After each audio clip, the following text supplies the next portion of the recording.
We made it. Holy cow, man. We made it. Today, I didn't think I was going to make it today, man.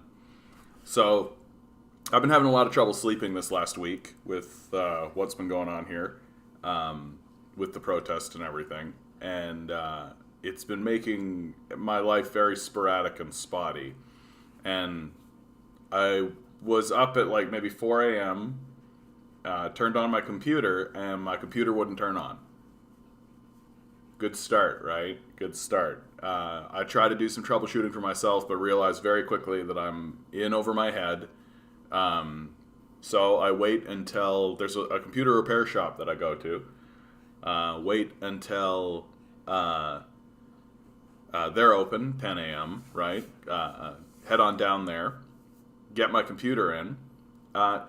Turns out the issue is that my secondary drive, which always was really spotty, right? My secondary drive, which is always really spotty, was finally failing. And so the computer was just like, we're not going to start if your thing is failing because that'll fry all your stuff, right? So it is actually a feature of the system to be like, we're not going to let you turn this on if we think your hard drive is going to fry all your content, right? We're going to give you the opportunity to get it somewhere and actually take care of this. And so I do that. And the fellow just lickety-split, like really a very quick period of time. As you can tell, right, we're up to the races, right? The thing is ready to go. Got a new hard drive in there. What's actually really beneficial about all of this in the end, if I want to think about it in the positive light, is that now I actually do have a functioning secondary hard drive that I can actually start dumping information into, right?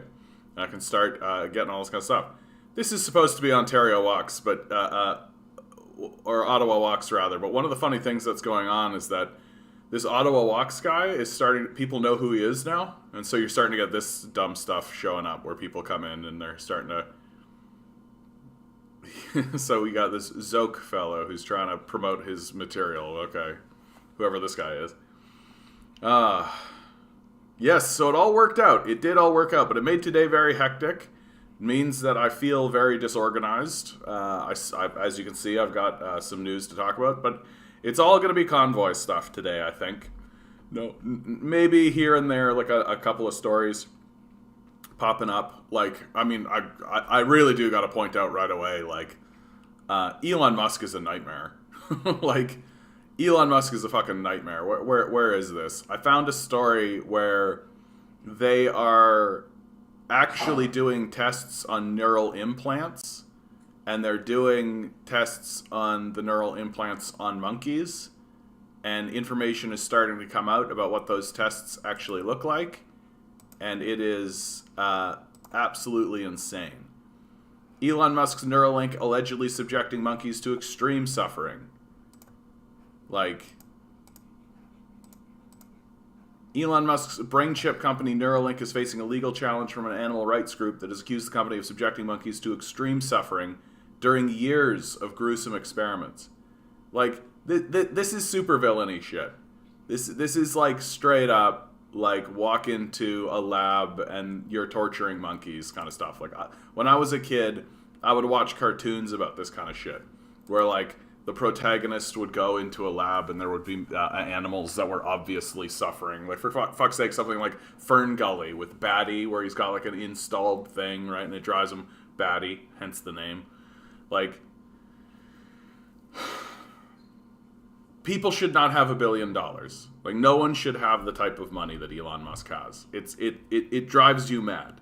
It's a form of madness that makes you believe that you can do things that are evil, just evil, like torture monkeys, right? And of course, it's all going to be like, oh, but it's for science, right? It's going to be the classic, like, oh, it's the ends justify the means, that kind of stuff, right? Oh, but think about the beautiful technology that we can make in the future, and like, it's like, probably not, bro. Like, probably not. Like, it's probably going to be some hell dimension bullshit, right? Like, imagine putting one of these fucking chips inside of your brain and then somebody hacks it. Like, I just feel like the premise of it from the start, I'm like, no. Like, it seems like a really dumb idea. And also unnecessary. Like, this is one of the big critiques I think that's coming out in regards to like meta and the metaverse. Yeah, like, hey Aziel, how you doing? One of the big critiques that's coming towards the metaverse and the whole idea of like meta like sections is like, none of the stuff that you're doing is none of the stuff that you're doing is better than what we have now, right? We got like smartphones and stuff, like we've got computing, we've got all this technology, like telling people to put on a headset or install something in their brain so they can like enter the metaverse or whatever. It's not an improvement, right? It's not better than what we're already doing. And like so much of it is like a waste of time. It's just such a waste of fucking time where like instead of funneling resources into actually helping anybody in the world, you know, or improving the world in any meaningful way, like you're literally retreating into a fantasy world, you know. And now you've got Elon Musk, like literally we're finding out that he's torturing monkeys in labs by like installing chips in their brains and like torturing them. It's brutal. Yeah, I'd rather walk through a forest than go into a metaverse. Yeah, and I mean like and like the level of creativity within the people who are creating these metaverses is basically zero. I know, right, buddy? I know, the metaverse. I know. It's okay, buddy. You're a good boy. You're a good boy. Like, these guys are... these guys are talking about a... these guys are talking about a... like, using the metaverse for, like... You can meet people in an office space in the metaverse, right? I'm like, what a waste of time. Like, what a worthless... Like, how is that different than just Zoom? Like, I don't understand why we need to have all of this hardware and all of this stuff so that we can just, like, talk to people in the office. So it's like the visual component of a phone, I guess, and we're all supposed to be like, ooh, about it, you know? Like, I just feel like these guys have run out of ideas, and they have no idea what's going on. Yeah, Milo is back. He came back last night. Yeah, he's a sweet little guy. It's getting out of hand in Ottawa. There's a topless woman dancing as a hip-hop concert was going on. I mean, I kind of see that as a feature, not a bug, honestly, Major. Are we complaining about that? Is this a complaint? Yeah, Oddity, I'm with you, man. I'm with you. I am actually pro public nudity. I gotta tell you, like it's Friday, so I can talk about whatever I want today. Like I find that our society is actually extremely prudish, like extremely prudish. For as like extravagant as the internet is, and the internet and like this I think is what has happened to us. First of all, there's the prudishness that comes from the Protestants, right, and the Puritans.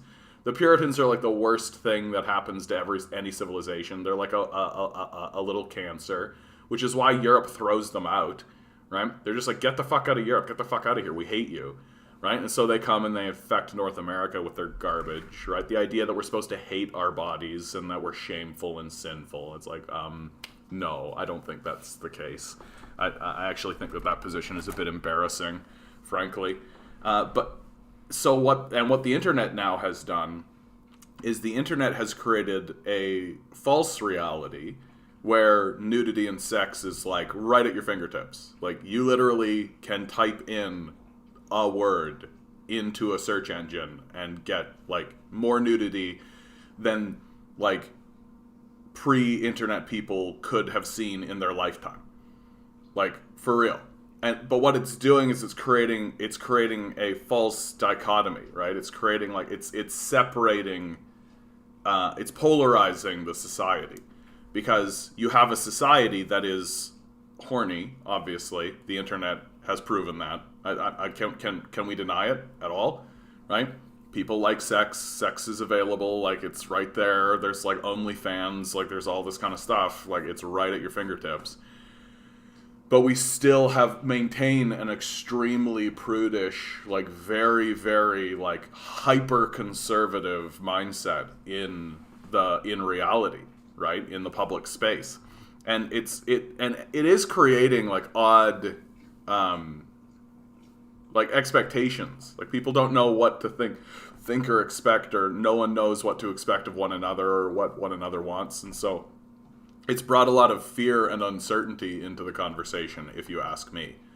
And I mean, I'm more or less of the position that a lot of the problem, if you ask me, is men making women feel unsafe, right?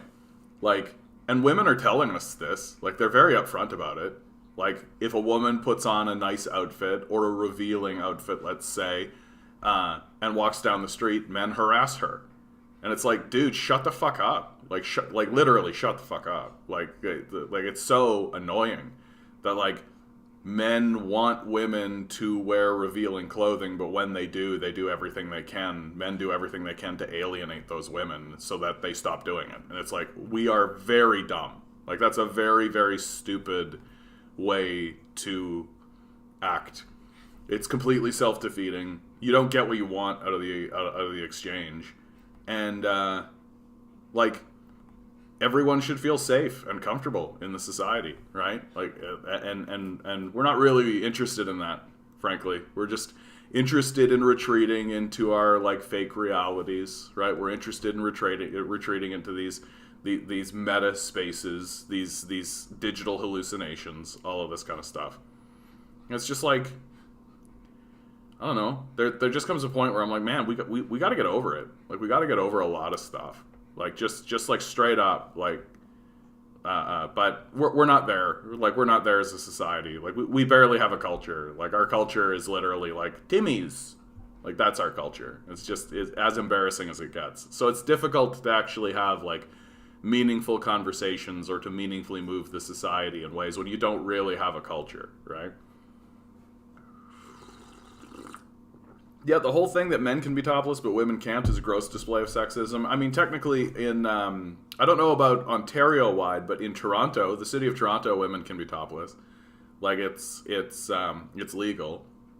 But to me, the issue is cultural. Like, it's strictly cultural, right? I'm just like, I think we have been living in, like, a hyper-repressed mindset that the internet has kind of blown apart in a theoretical space, but we're too afraid.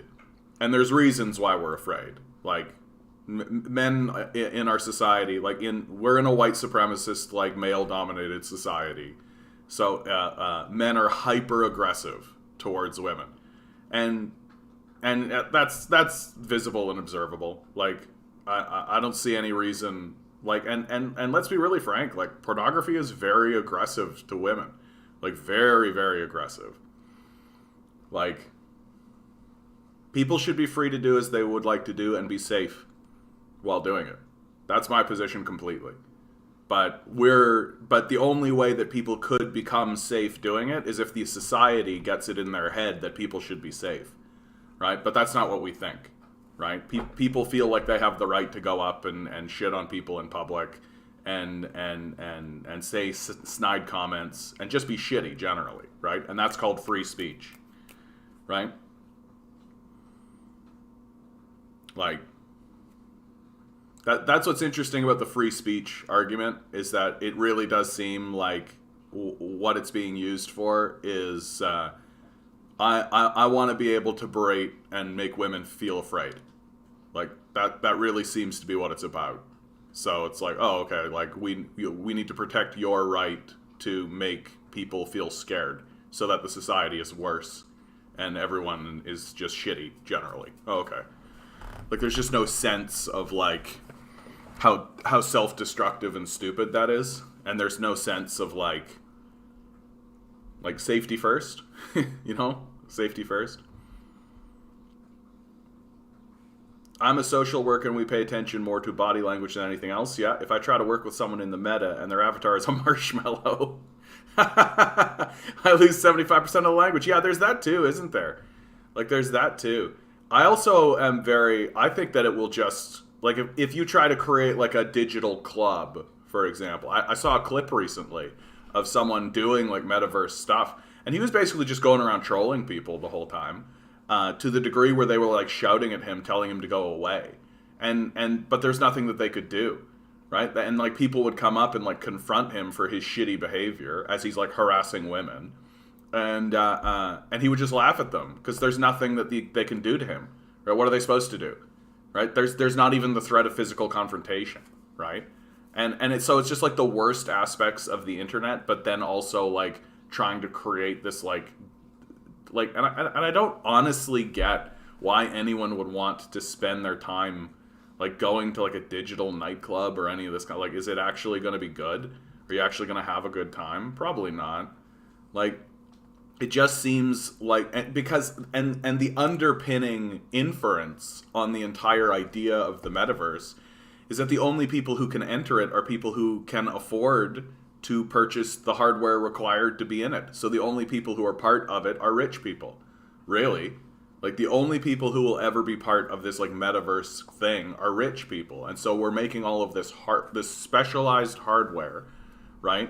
So people can what? Go to office spaces and fucking nightclubs and digital fake places. And it's just the dumbest parts of our society writ large.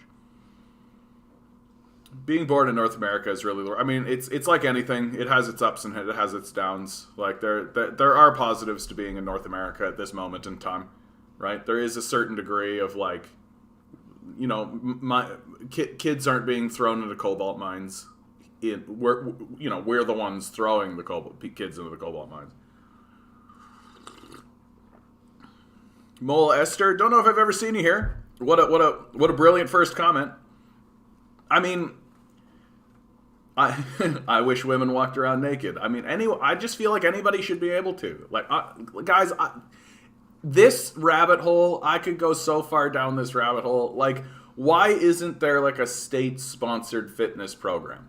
Like, why isn't physical education, instead of, like, when we were taught physical education, we were taught sports. Like, that's what we were taught, right? That's so fucking stupid. I can't even begin to tell you how stupid I think that is. Like, why aren't we taught physical education about, like, hey, you're in your body. Like, I'm a proponent of the Chakra system, for example. Hey, you're in your body. You're an emotional creature, right? Like, why isn't like health and fitness built in as a default to like all aspects of our life? Like, we're taught sports in school so that we'll like run around, I guess, but that's not physical education. We don't learn anything, right?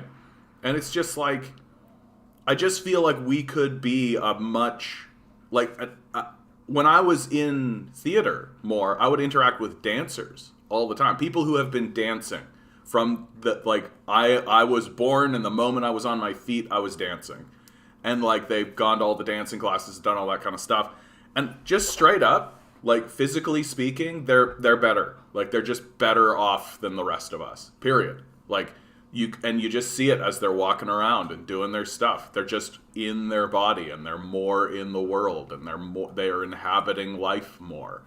And I'm just like, fuck, everybody should have this trajectory. Like literally, you're born. The second you get on your feet, dance should be part of your life, and it should just be built into everything that you do.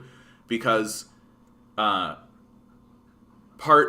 big problem, in my view, with our society is that we view ourselves as living in our, like, we are brains, and this is just a meat robot, right? That's how we view ourselves. That, like, I'm just a brain floating in a skeletal structure that is surrounded by meat. And it's like the exact opposite of what is actually happening. We perceive that our lived reality starts here, and that we distribute commands into the body, right? When the opposite is the truth. That it's the body that's gathering the information and making the decisions and reacting to its stimuli. That the brain operates not as a command center, but as a processing unit, right? That we're bombarded with so much information that you couldn't possibly react to all of it or compile meaningful intellectual, straightforward conversation, right? Like it's and you couldn't, like, on a one-to-one basis make decisions about everything you're seeing, right? And And of course, as the theory goes, that you get in so much information, and then a lot of that information comes back to you in the form of dreams. That it's the body communicating, okay, I've compiled all this information about what's going on in the universe around you from what we can perceive, and here we're going to tell you about it through the dream process, right? And in the chakra system, you don't start here, right? You start at the bottom, right? You start where your genitals are. That's where it begins, right? And it's and it's about stability, and that's why it's called the root chakra, right? It's about stability. It's about being in just the stable place and finding your core being. And then it goes, it's the root chakra, and then the next one's the pleasure chakra, because energy goes up, right? It goes up from there.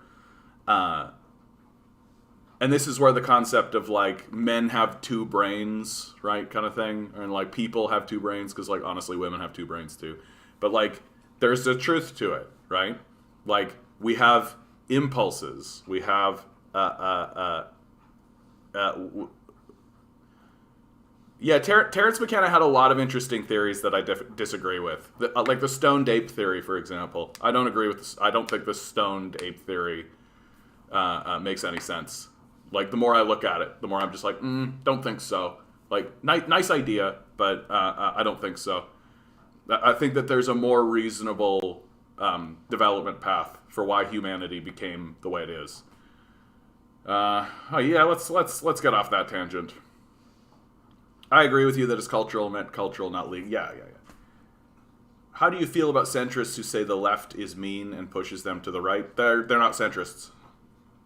Like, if you can be pushed to the right because of a mean leftist, you are a right winger in the first place. Like, and it's like, isn't it the funniest thing in the world where, like, the right wing is always like, the left is full of snowflakes, but when they say things, it makes me feel bad. Like, no one is more a snowflake than a right winger, dude. There is no such thing as like a like, white fragility is very real. Yeah, those lights are bright, eh, dude? Impressive. Talking about physical education, I really need to get in shape. Yeah, it's extremely hard to get physically fit. Yeah. It seems to me that I never actually have time to work out. Drives me nuts. Need to lose weight. I recommend, there's a website called Do Yoga With Me. I recommend yoga to everybody, right? For everything. For, like, body awareness, for coming into the body, for understanding the body, for weight loss, for strength, for all of it. I think yoga is the thing to do.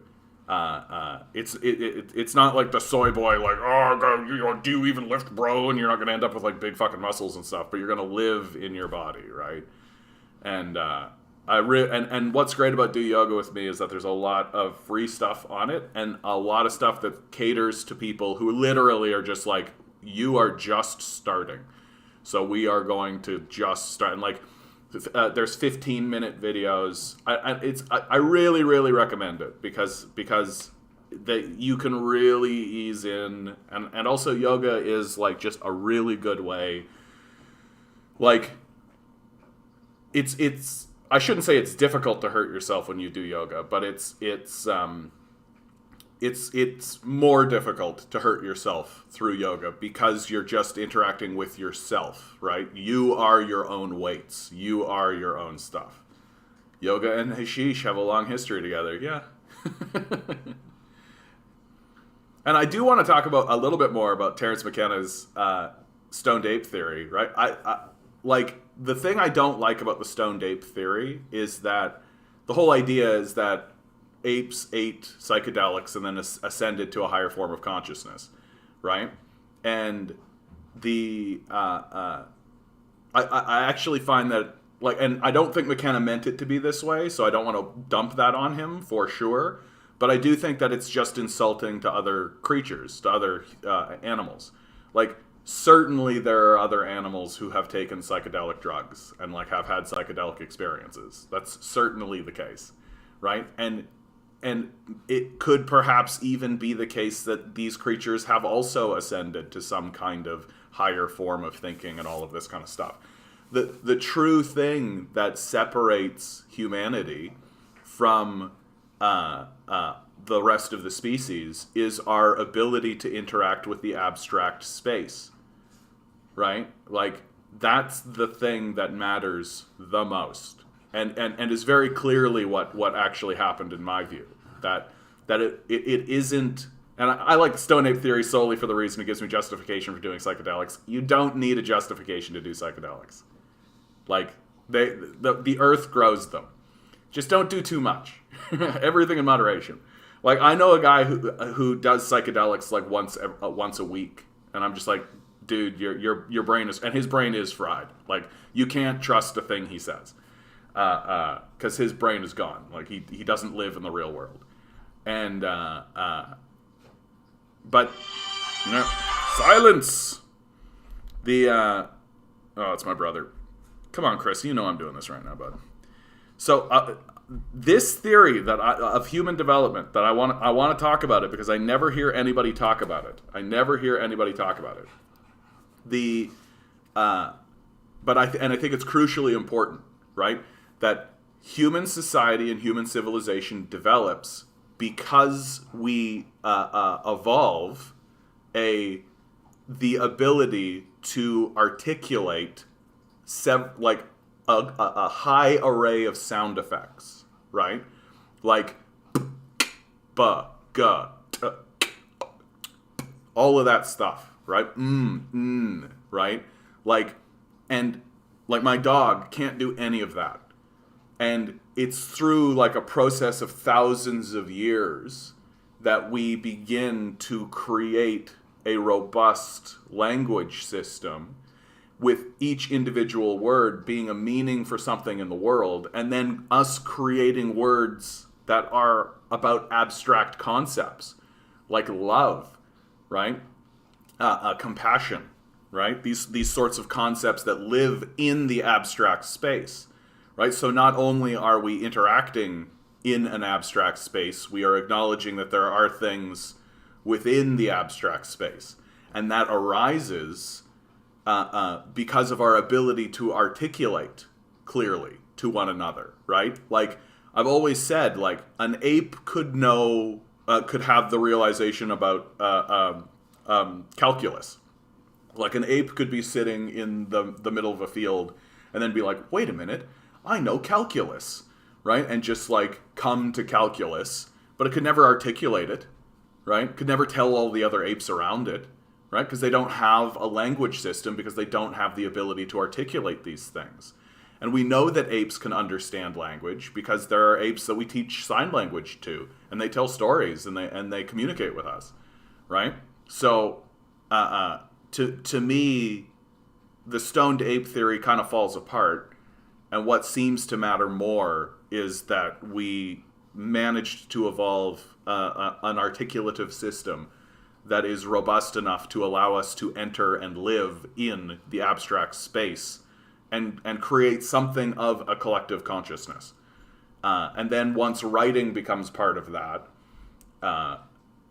it really starts to ramp up and become a lot more robust, because once writing is part of the situation, then you can create like an alphabet, and you can start spreading around abstract concepts and theories just by like passing them about, right? So it's you don't need a person who like literally is walking around saying these things. You can just pass. Yep. Terrence McKenna liked the small mouth noises meme too. Linguistics is a huge mystery, and few ever attempt to delve its depths. Yeah. Well, and I really just do think it is as simple as like, we were a species much like apes that were just like ooh ee hoo hoo like go like that, and then we started to really get very specific and articulate with a lot of the sound effects we could make. And I think if an ape or a group of apes suddenly entered that kind of articulative ability, like if they had the physical capability to do it, that they would follow the same trajectory. Right? And I think most creatures would. And also, it's also worth pointing out that we are completely unaware if there are other creatures that have done this, right? Because we don't even attempt to communicate with them, right? For all we know, crows have like a robust abstract language that they communicate extraordinary high-minded philosophies with one another. We don't bother to know anything about them, right? Yeah, that's kind of how my conversation went. I tried to pin down an argument. It's just too biased to the left and therefore not worth having a conversation. Yeah, so it's a right-winger. Like, it's not a centrist. Like, the definition of a centrist is somebody who wants to hear all sides. And, I mean, there's also this idea. There's no such thing as a centrist. Like, what... And this flows into sort of my larger point on the whole idea of left, right, center. Like, these things don't really exist. There is no right. There is no left. It's just a communicative tool, right? In my view, there is only what people do, right? There is only what people do. And people can be right-wing on some issues and left-wing on other issues, right? And it's much more complex. But it does really come down to, like, who do you vote for, right? Who do you vote for and what are they going to do, right? What are they going to do? Because you can say what you like, but when it comes down to it, it's what are they going to do? That really matters. And that has very little to do with left, right, or any of that. Yeah, protest returning to Toronto. Tomorrow, 12 p.m., Bay and Bloor. Of course, I'm unavailable. I'm doing Capitalism tomorrow. Can we fire Ford yet? Get no one in. Also fire the mayor of Ottawa. Just realized who this Ray Epps is. Dude is definitely a Fed. Sounds and act like a CSIS agent. I don't know who Ray Epps. I don't know who that is. I also don't know how this court injunction against GiftSendGo would work. It's an American-based company in Delaware. Are you talking about the GoFundMe? Is that what you're talking about?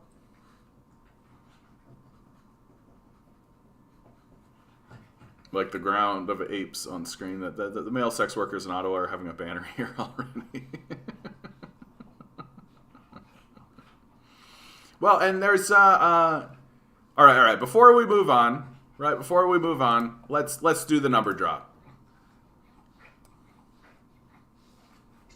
I'm going with my 10. Here we go for feeling like my big today's 10s. number. It's February 11, 2022. 10 balls. Each ball has a number. Numbers 1 We got a 2, 10. we got a 6, we got an 8. Got another 2 from Grinning. Swirl the numbers. Swirl the numbers. Sean, you're in with a 7. Good. That's Mock's number 2. Pick Major in a with a 1. number. Here we go. Big money, big money, big money. Today's No whammies, no number whammies. is 1. Major, your day, bud. Your day. You've been hitting a lot, I feel, Major. I feel like you've been hitting a lot. Good for you, bud. You did it. May the energy of David Lynch carry into your life. May things be slightly odd and abstract and yet completely beautiful at the same time. For my extreme low understanding of zoology, I once heard that killer whales is shown to have its own culture and language where they, proven depending where they are located on the globe, they will behave different behavior and songs. Yeah, and elephants grieve their dead.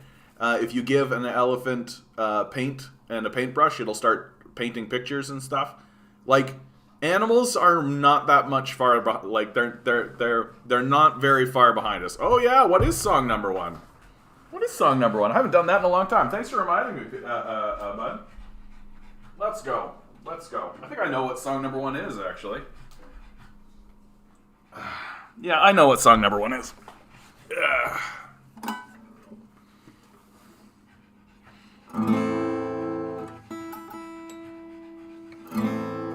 Guitar's a little out of tune, so forgive me.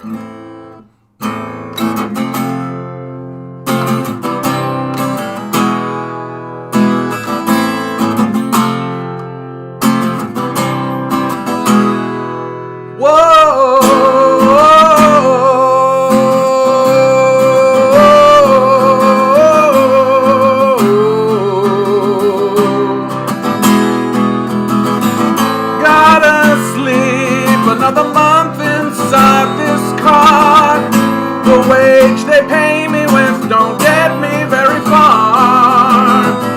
The chains that hold me break me down, but they don't scar. Can't even drink away my blues inside a bar. And this year's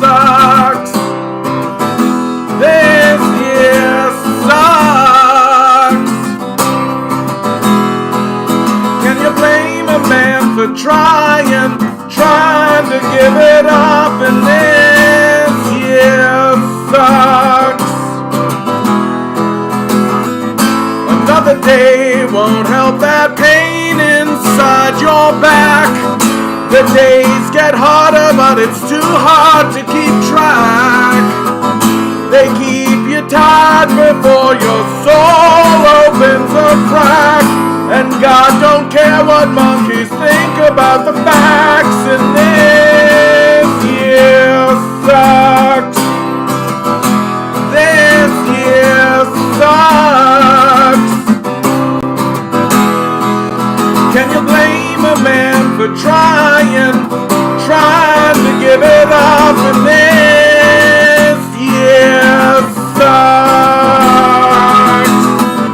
So sit atop your pile of bones and bloody gold, and human sacrifice don't stop you being old. At least you'll die before the bomb you said explodes. We're gonna burn to death while doing what we're told, and this year sucks. This year sucks.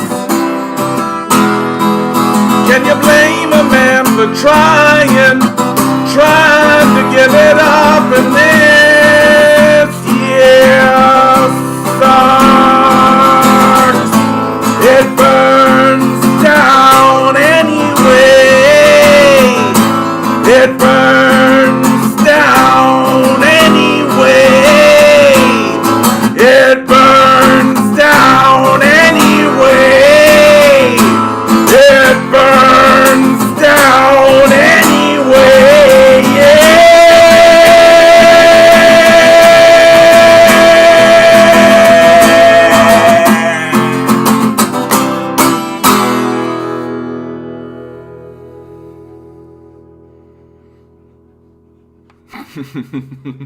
Sean, this emo here, man, that's hilarious. Just like the...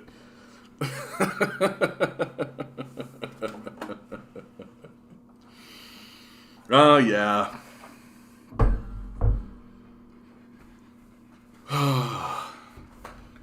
You check live? What's going on in the live? Oh, yeah, honestly... U.S. officials fear Putin to invade Ukraine next week. He's not going to, that's not going to happen. Hey, Islam, how you doing? It's not going to happen. He's not going to do that. The only, Putin has said it. He's set a line. He's made it very clear. If Ukraine joins NATO, he will invade. That's the line. And there's no indication that he's going to do anything but that.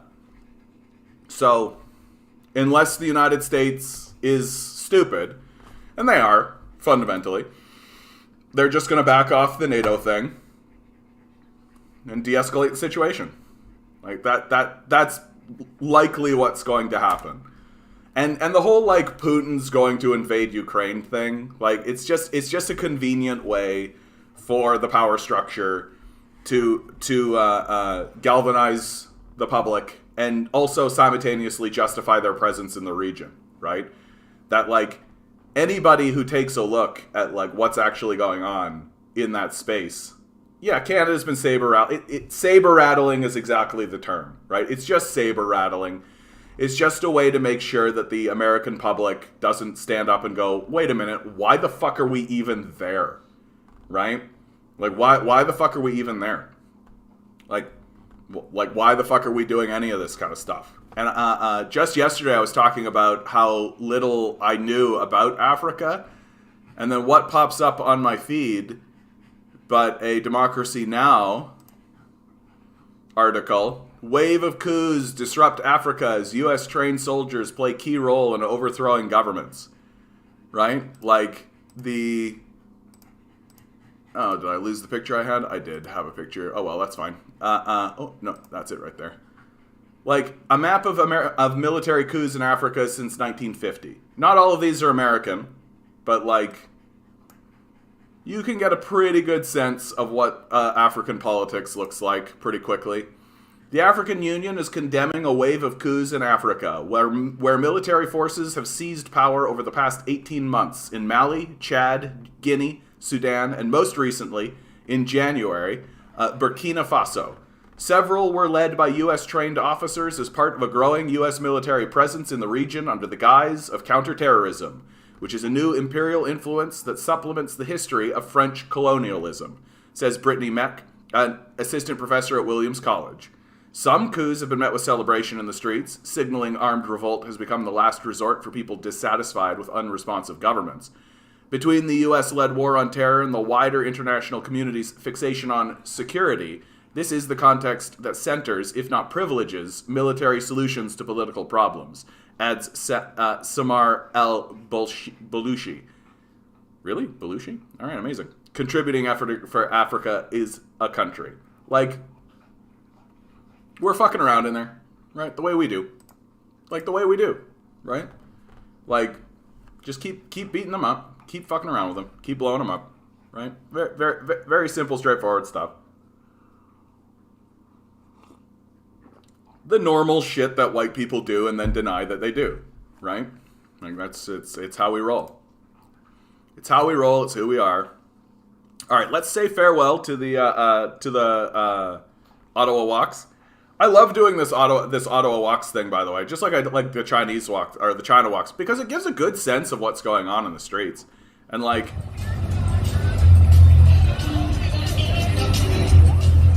think it's good to get a good sense of what's actually happening on the streets, right? And just having somebody walk around, giving you a sense of like what's going on, like you can see what's happening, right?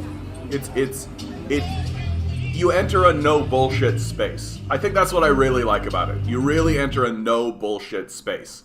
You can't deny what you're looking at, right? You can't spin it. You can't change it. If somebody's walking around with a sign that says Canada, like if he's walking around with a Canada flag, it's a Canada flag, and you can't pretend it isn't, right?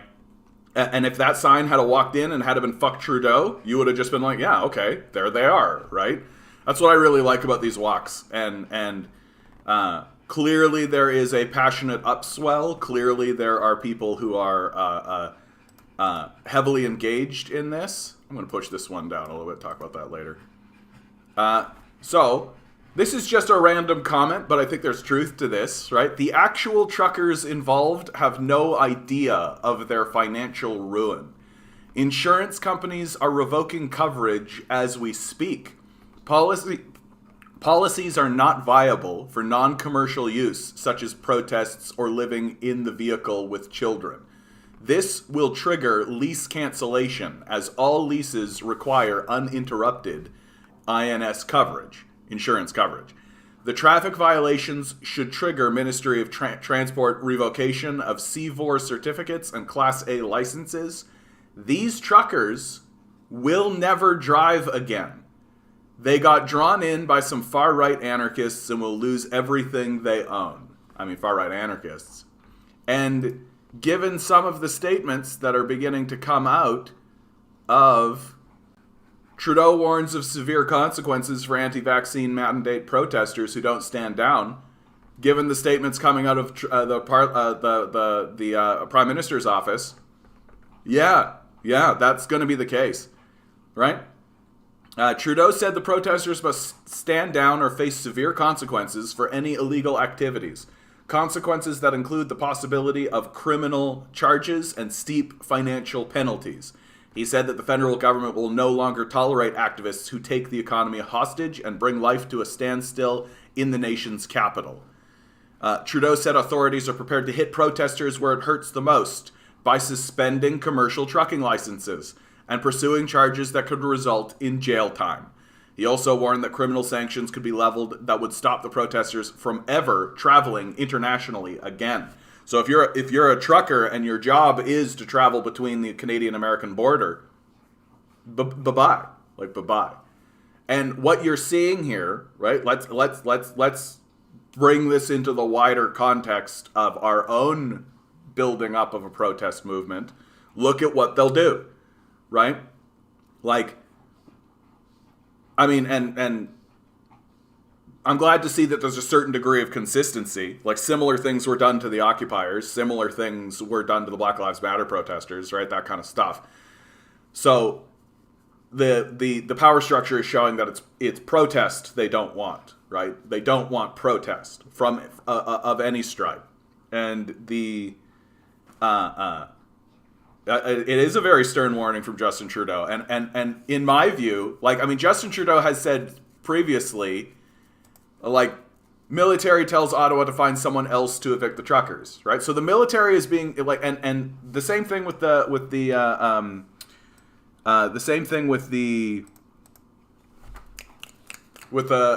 Prime Minister's office. Everyone's saying the military is not going to get involved, right? And I think it really is just like they don't need it. Like, they don't need the military to get involved. They don't need the military to come in because they can do stuff like this, right? Like, they can literally just revoke these guys' licenses. Like this, that is actually really severe. Like, it's like that Dave Chappelle bit, right? Like, removing a man's livelihood is akin to killing him, right? Here it is. Like, you're removing a man's livelihood, right? So I think that this is quite serious. If I was these truckers, I would be taking that very seriously. Like, now you're talking about, like, are you willing to sacrifice your career? Are you willing to sacrifice your profession for this? Right? Like, that's really what they're saying to them. Like, we could literally make it so that this truck that you have will just sit in your front yard, and that'll be the end of it, right? And that's going to happen. That's going to be the story for some of these guys, right? And the question really will be, like, is it worth it? Was it worth it? Right? I don't know if it was or if it wasn't, honestly.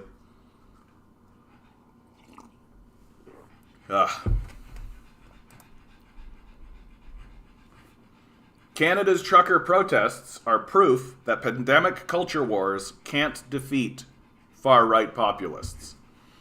By Luke Savage. I really like Luke, so we're going to have a good read of this.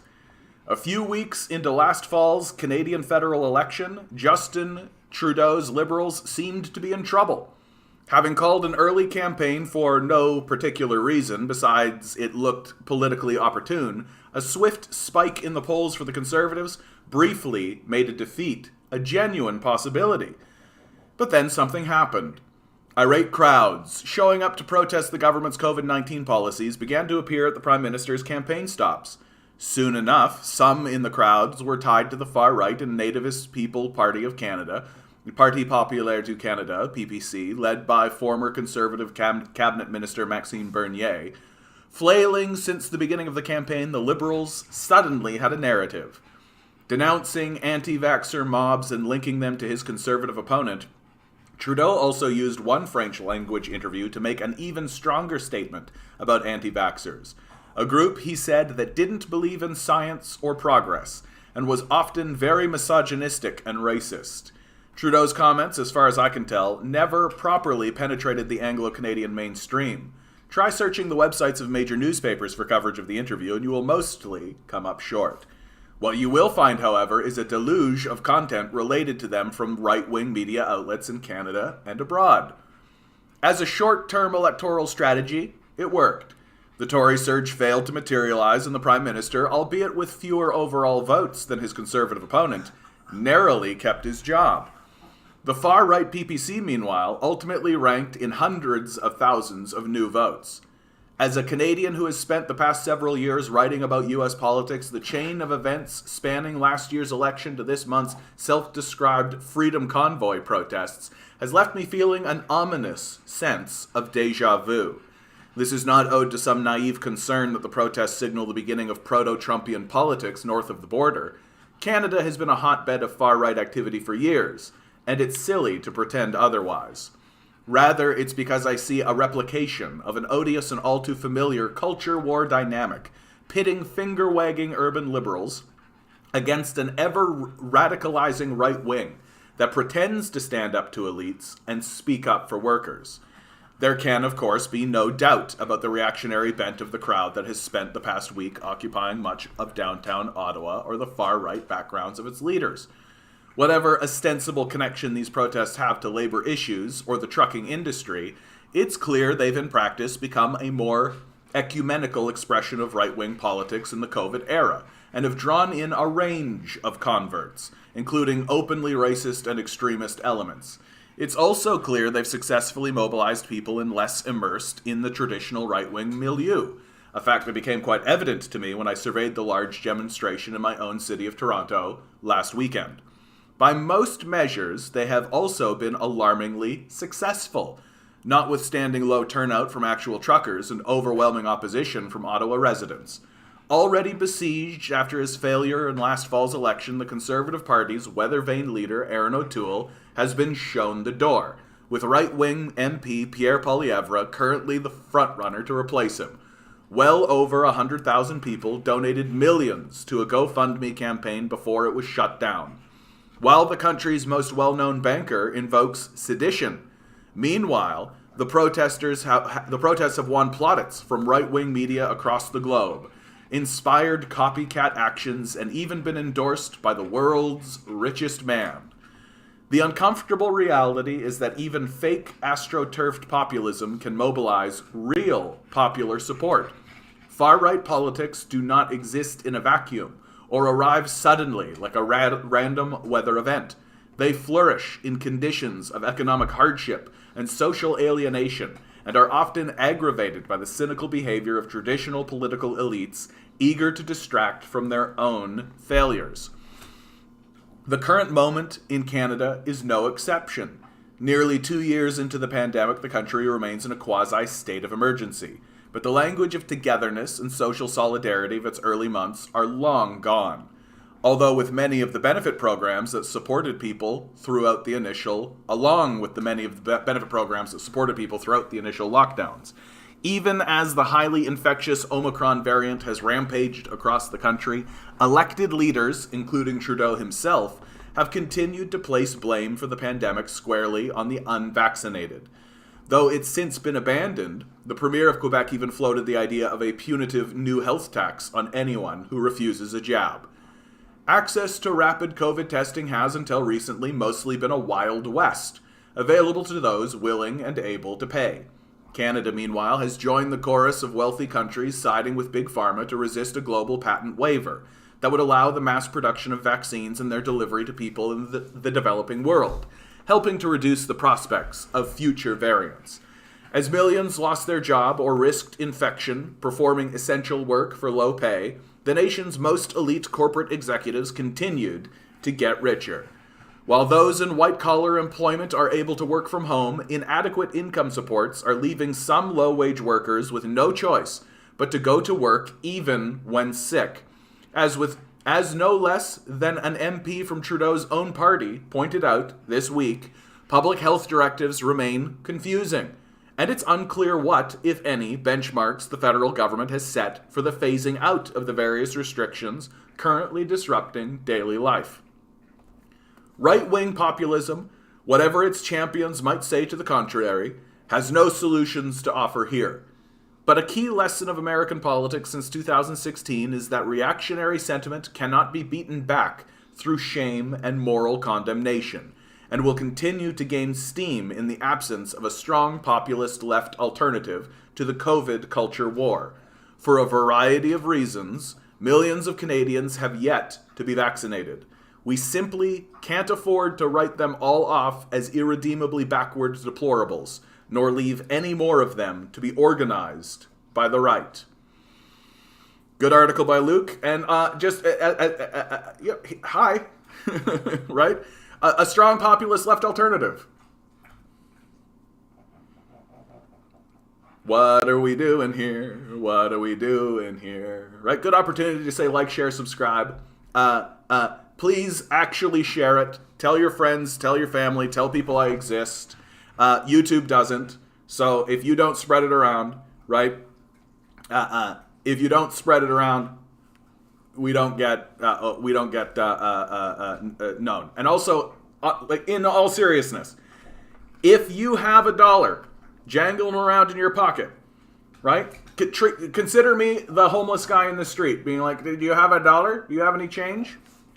Please actually do consider supporting through my Patreon, which is in the description below. If you're donating at $1 level, right, maybe make it $2, right? We've got to be supporting leftist voices in the conversation, because right now leftists do not have we don't have a seat at the table. Like, we're just not allowed to actually bring up clear and obvious solutions to things. So there's my pitch. One day I hope to be able to not do that. But what are you guys chatting about?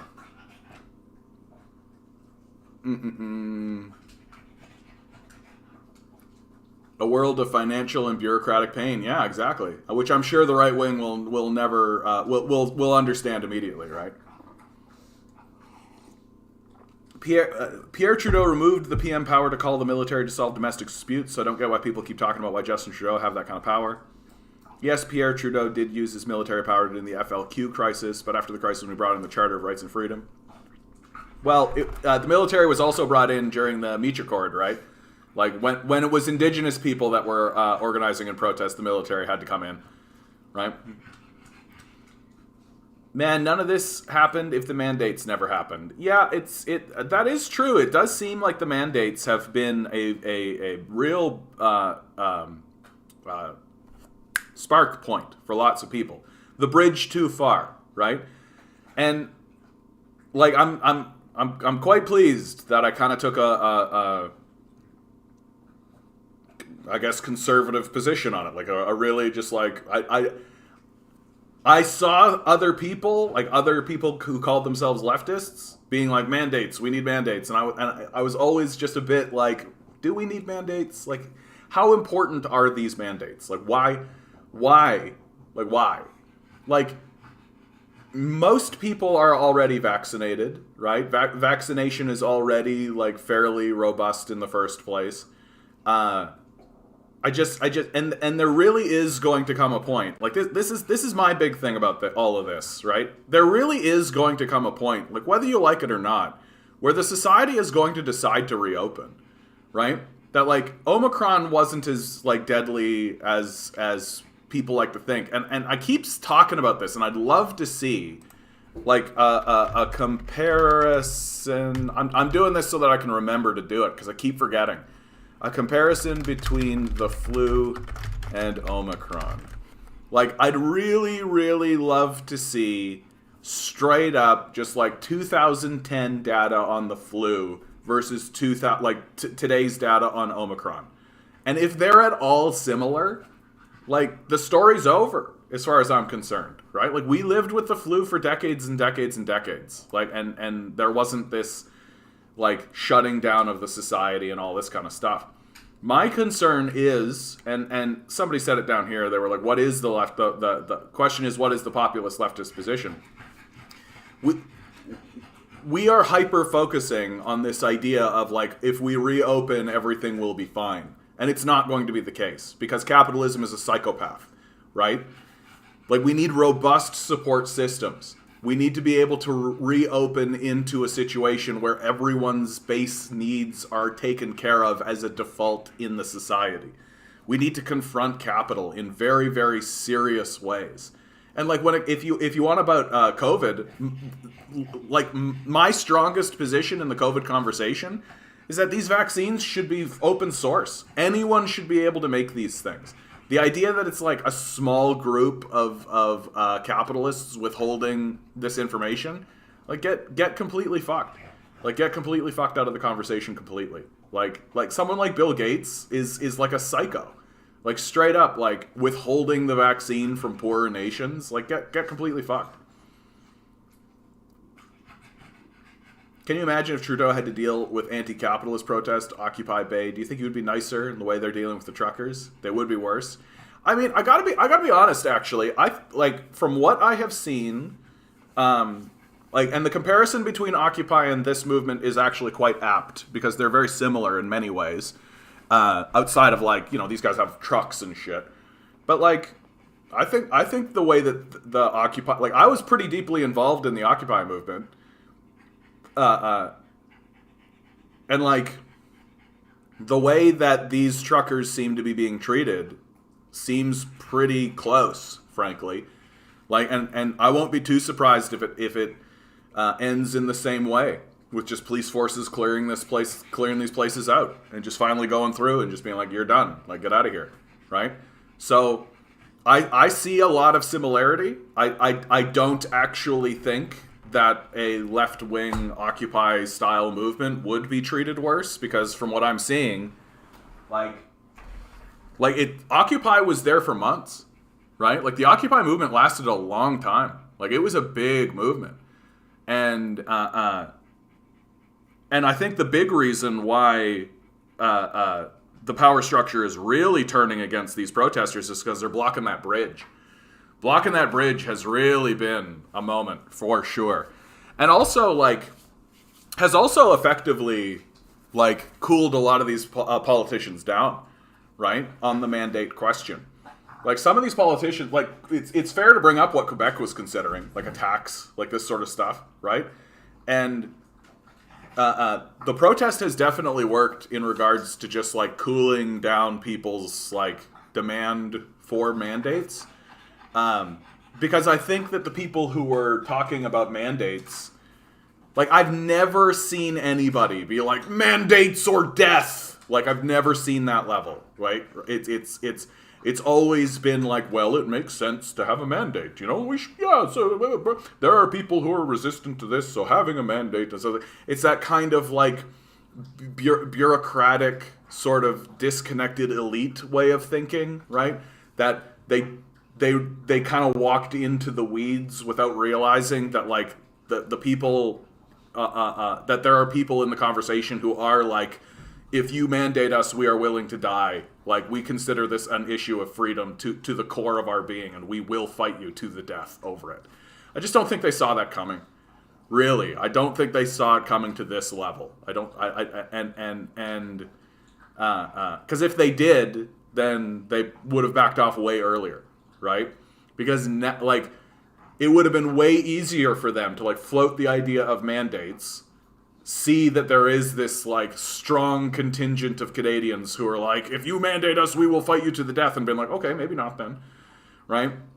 And then that conversation would have faded away and nobody would have given a shit. But now, if the federal government actually backs down off mandates, they look weak, right? That's the big issue, right? Is that now it's become political, and it's become an optics thing, and it's completely of the liberals' own creation.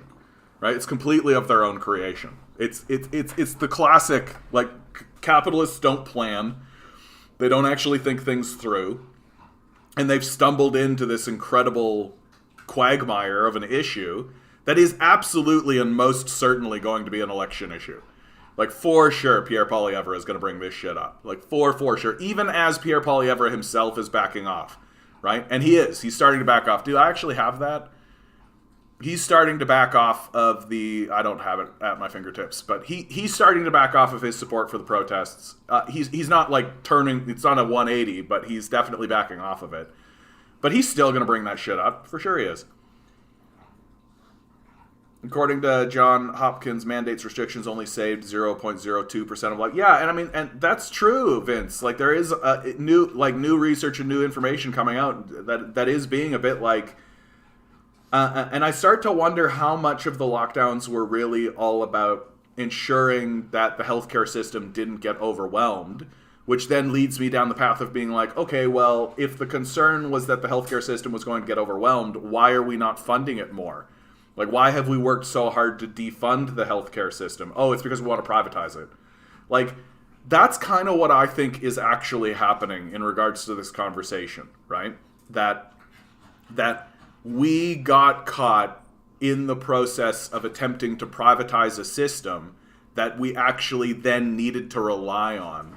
And so we were painted into a corner of being oh shit, we actually need this system to work during this crisis, but we've been defunding and actively trying to privatize it.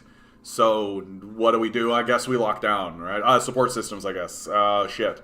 when like if we had have actually just maintained the healthcare system to the degree that it should be maintained, right? For God's sakes, Cuba has more doctors than we do. That's not doctors per capita. Cuba has more doctors than we have. Like, that's an embarrassment. That's an international embarrassment. And so, like, would we have needed to lock down if our healthcare system had have actually been as robust as it should be? If we actually had like a stable, supported a public system that wasn't under assault and being dismantled for the purposes of privatization, like, would we have needed to lock down in the first place? Probably not, especially like with this kind of stuff, right?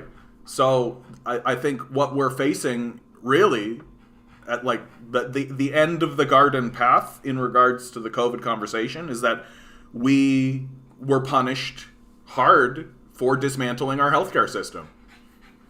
Like, right as we were dismantling it, we got owned. I think it's pretty straightforward. Leftist mobilization are a threat to capitalism more so than the convoy ever would be.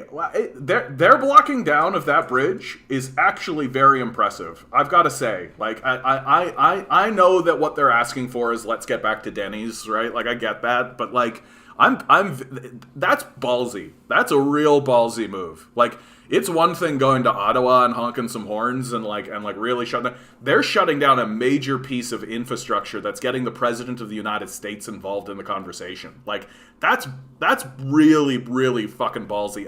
And the system of capital is not happy about it. Like, when they did that, when they locked that bridge down, that's when that's when the conservatives turned the corner, right? Like, the conservatives were completely fine when this was, like, in Ottawa screaming at the Parliament building in Ottawa, right? But the moment they moved onto that bridge, they were like, no, it's over, time to clear out, we got to back off our support, like, all that kind of stuff.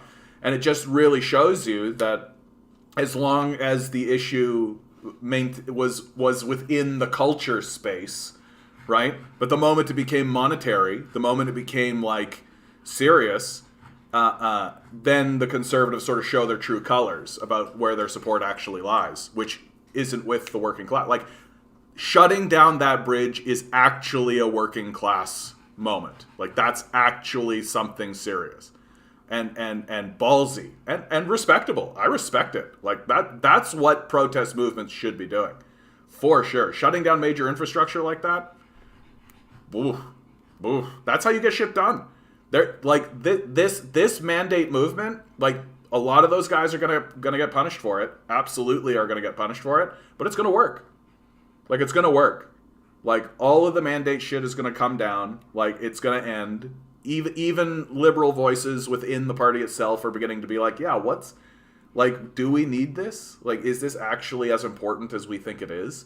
Right? It's gonna work. And the lesson for us then is, like, do that shit. Do that shit. Fucking do that shit, man. For sure.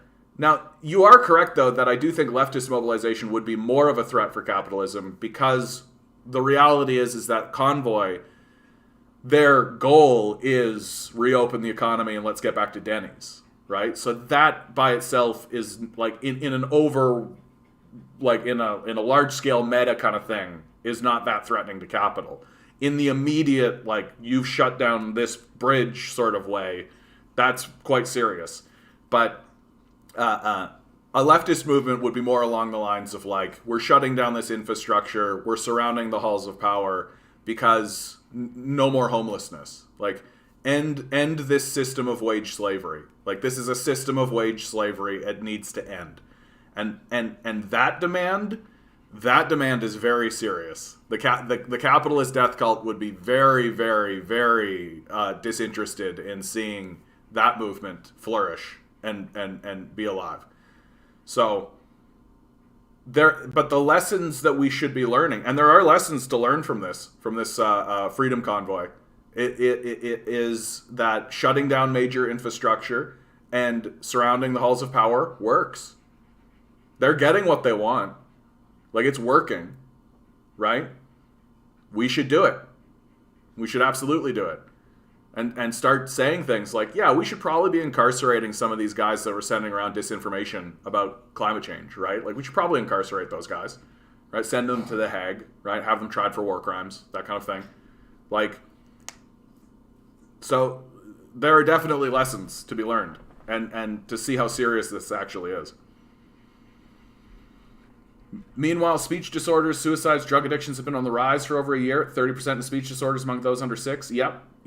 Oh, yeah, and there's going to be profound effects from this COVID period, for sure. For sure. The problem is capitalism, not mandates. Yeah, but again, this is like anything but class, right? You can't have a conversation about capitalism, about the system itself. So we'll have a conversation about mandates, right? Because fundamentally, like, these guys just want to get back to Denny's. Like, they just want to get back to work. Interesting to see Snowden support the convoy. I wonder if Assange would.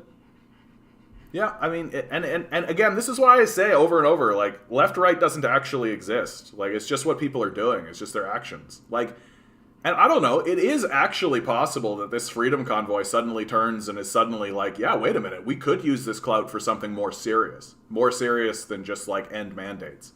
Right? It really could be like, why are there homeless people? Fuck that, right? But for that to occur, the biggest problem with the Freedom Convoy is its own leadership.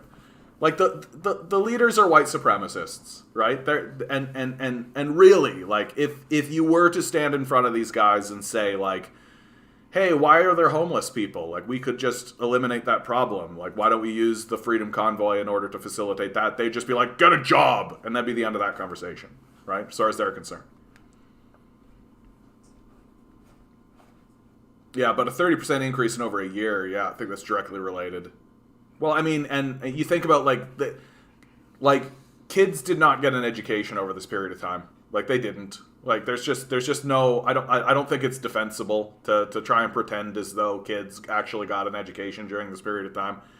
Like, which, I don't know, as someone who thinks the education system is pretty much garbage in the first place, I'm not like throwing my hands up about it, but just like, people are behind.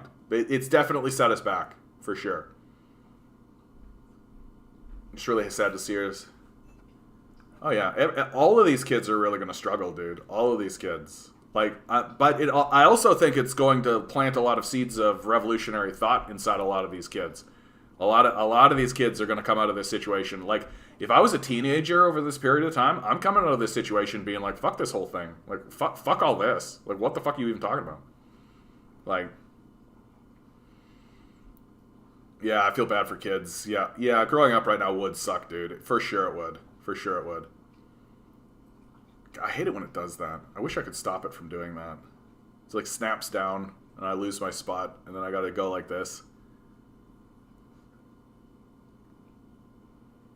Yeah, I've been looking at a lot more of John Campbell's stuff. I like him a lot. Alright. Yeah, we're the only country with universal healthcare without dental care, eye care. Yeah. It's not really universal healthcare, right? Mike Morris aims to fast-track income program for people with disabilities. Yeah. We need more funding for our ODSP. We give less to disabled people than the United States does. Like, get completely fucked. Like, get completely fucked. And some test treatments of OHIP, yeah, not medically necessary. Yeah, it's so ridiculous. And I'm straight up on the exact opposite side of this. Like, there's always somebody in the conversation who's like, well, I don't want unnecessary procedures to get... And I'm literally like, fuck that. Fuck that. Do you know to what degree that I am willing to double down on the idea that, like, our medical system should be completely free? If a woman wants to inject her lips with Botox, we should pay for it. That's the degree that I'm willing to go. If somebody wants to get a piercing, if someone wants to get a tattoo, if someone wants to split their tongue, if someone wants to get breast implants, if someone wants to get ass implants, if someone wants to do something to augment and change their self, we should pay for it. Yep, that's the degree that I'm willing to throw my chips in. And if we're going to do that, if we're going to go that far with it, then everything else is also going to be covered. And there's nobody who gets excluded because some bureaucrat at some point along the line goes, well, I don't know if that's completely necessary. Fuck that. Fuck that. I'm like completely... Anybody that stands up and tells me, we need to erect an entire system of bureaucracy to say no to people, I'm just like, get fucked. Like, get completely fucked. Like, I'm no longer interested in the conversation. It's cheaper to just let people do the shit they want to do. Talk to their doctor and be like, this is what I want, and have the doctor go very well and move forward. Right? It's cheaper. You're erecting a system of bureaucracy to say no to people because you're a fucking asshole. And that's it. Like, that's it. You're spending more money and wasting your time and wasting everybody else's time because you're an asshole.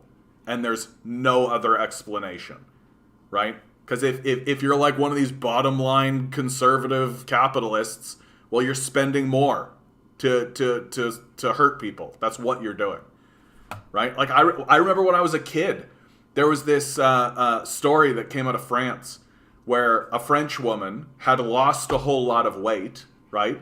And then she had like loose skin, right? And so the French government paid for her to have a surgery to get through the loose skin. And all the conservatives around me were like, and even as a kid, I was like, what the fuck? That seems completely fine. Like, that seems like normal. Wouldn't you want that? Don't you want, like, healthy, good-looking people in your society? Like, this is what I don't get about conservatives. Like, it really is very much like they want a society covered in trash, full of stupid people, full of fat people, full of the worst people you can possibly imagine, because I don't want to pay for that. And that's it.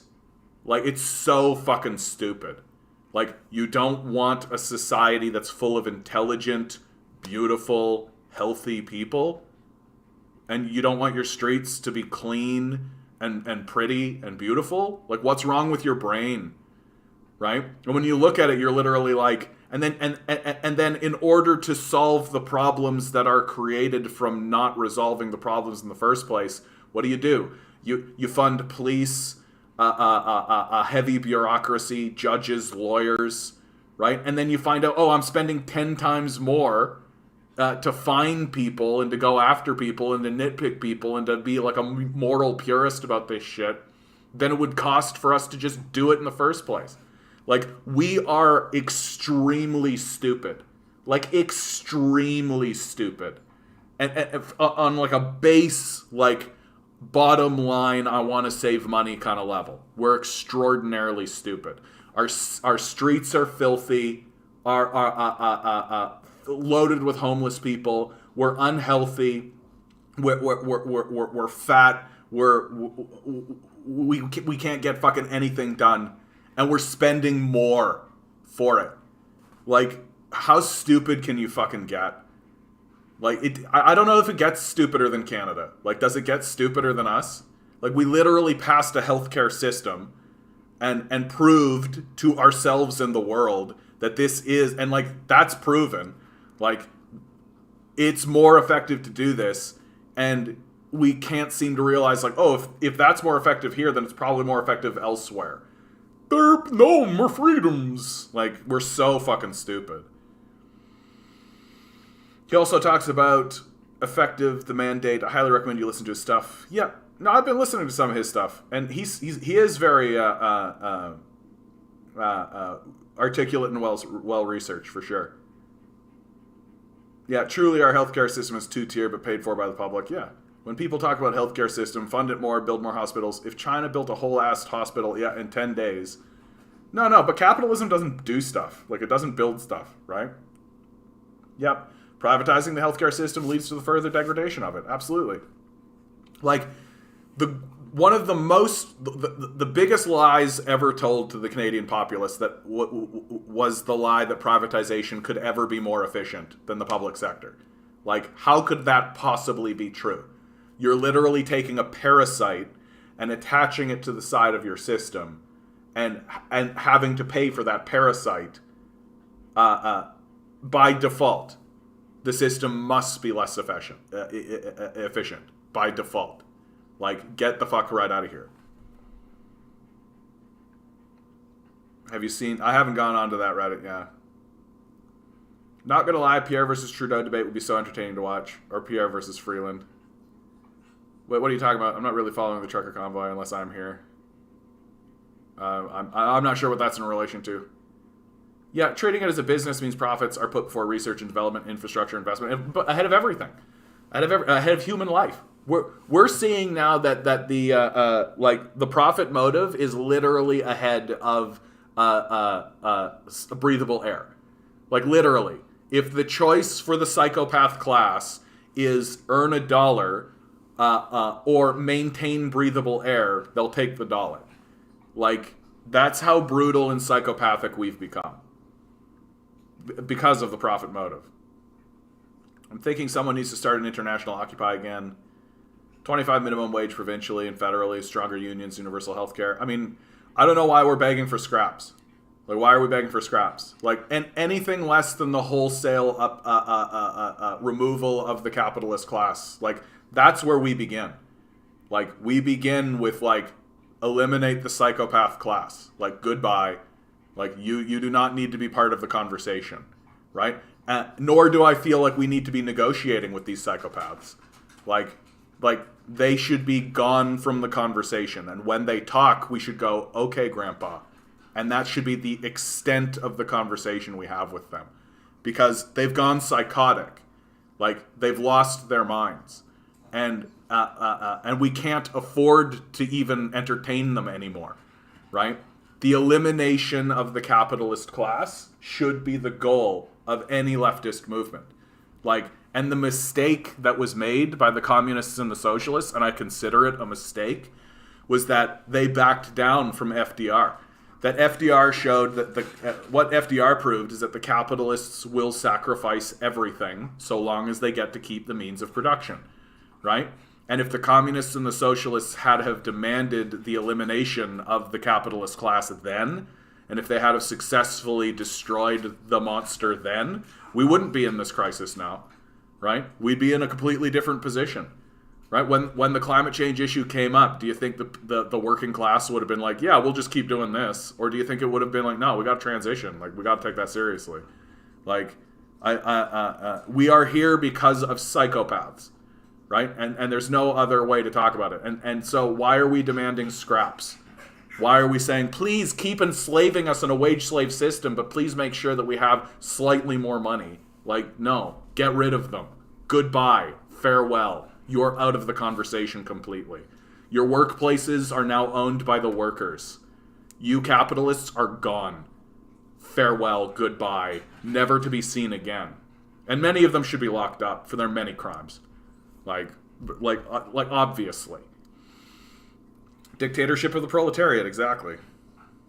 Get rid of these psychos. Like, get rid of these psychos. And anything less is a failure. I consider it that way. Like, and they will sacrifice everything in order to keep it that way, right? But anything less is an abject and total betrayal of future generations. That's how I view this, right? Anything less than the wholesale removal of the capitalist class from power completely across the board is a failure and a betrayal of future generations. Like, it's understandable that past communists and socialists would make the mistake of allowing the capitalist class to maintain their position after all of the concessions happened. It's understandable. But now that we see it as the mistake that it is, for us to repeat it is a betrayal. And that's the only way that we should be talking about it. Like, stop begging for scraps, right? Stop begging for scraps. Kick them out of the fucking room. Kick them out of the fucking house. Yeah, the biggest problem with the convoy is class consciousness. That nails it exactly, right? Like, and most Canadians actually, not most, but I had a thing here. Yeah, here we are. Nearly half of Canadians say they may not agree with everything the trucker convoy says or does, but sympathy for the convoy, right, rises to 61% amongst Canadians aged 80 to 34%, right? Basically, half of Canada is saying, we may not agree with everything people take part of have said, but their frustration is legitimate and worthy of our sympathy, right? And I think a lot of that comes down to, like, we understand why they're frustrated. Like, we get the frustration. And if the truckers were actually class conscious, if they actually had a wider sense of class consciousness, I think the Canadian public would really come around on them and really be like, oh yeah, let's go. Like, let's go, right? But they are completely bereft of class consciousness, which is why their central demand is so petty and pathetic. Let's get back to Denny's. Like, get out of here. Like, we need to be saying out loud in public spaces, the goal of this movement is to eliminate the capitalist class, eliminate the psychopath class, right? Real straightforwardly. Okay, guys, I gotta pause for a minute. My dog is losing his mind over here. Yes, you need some peanut butter, do you? You need some peanut butter? You're losing your little mind over peanut butter? Here you go, buddy. Good little boy. Good little boy, bud. I know. Peanut butter. Peanut butter time. Yeah. For my little dog. Yeah. It's peanut butter time. For my little pug. Boom. Yeah. Boom. Yeah, that's Backstreet Boys. Here you go, buddy. Here you go. Want some peanut butter? Want some peanut butter? Come here. Sit. Good boy. High five. Good boy. There you go, buddy. Okay.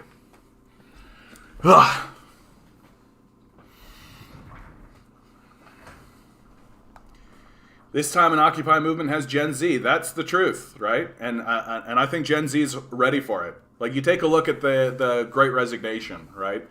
Like, the Great Resignation is largely the Gen Z doing it, and like millennials to a degree, but like Gen Z is 100% like getting into these jobs and being like, this is all goddamn bullshit. Like, it's all goddamn bullshit. You wouldn't put Botox in your lips, in your jaws. I don't actually know anything about it, but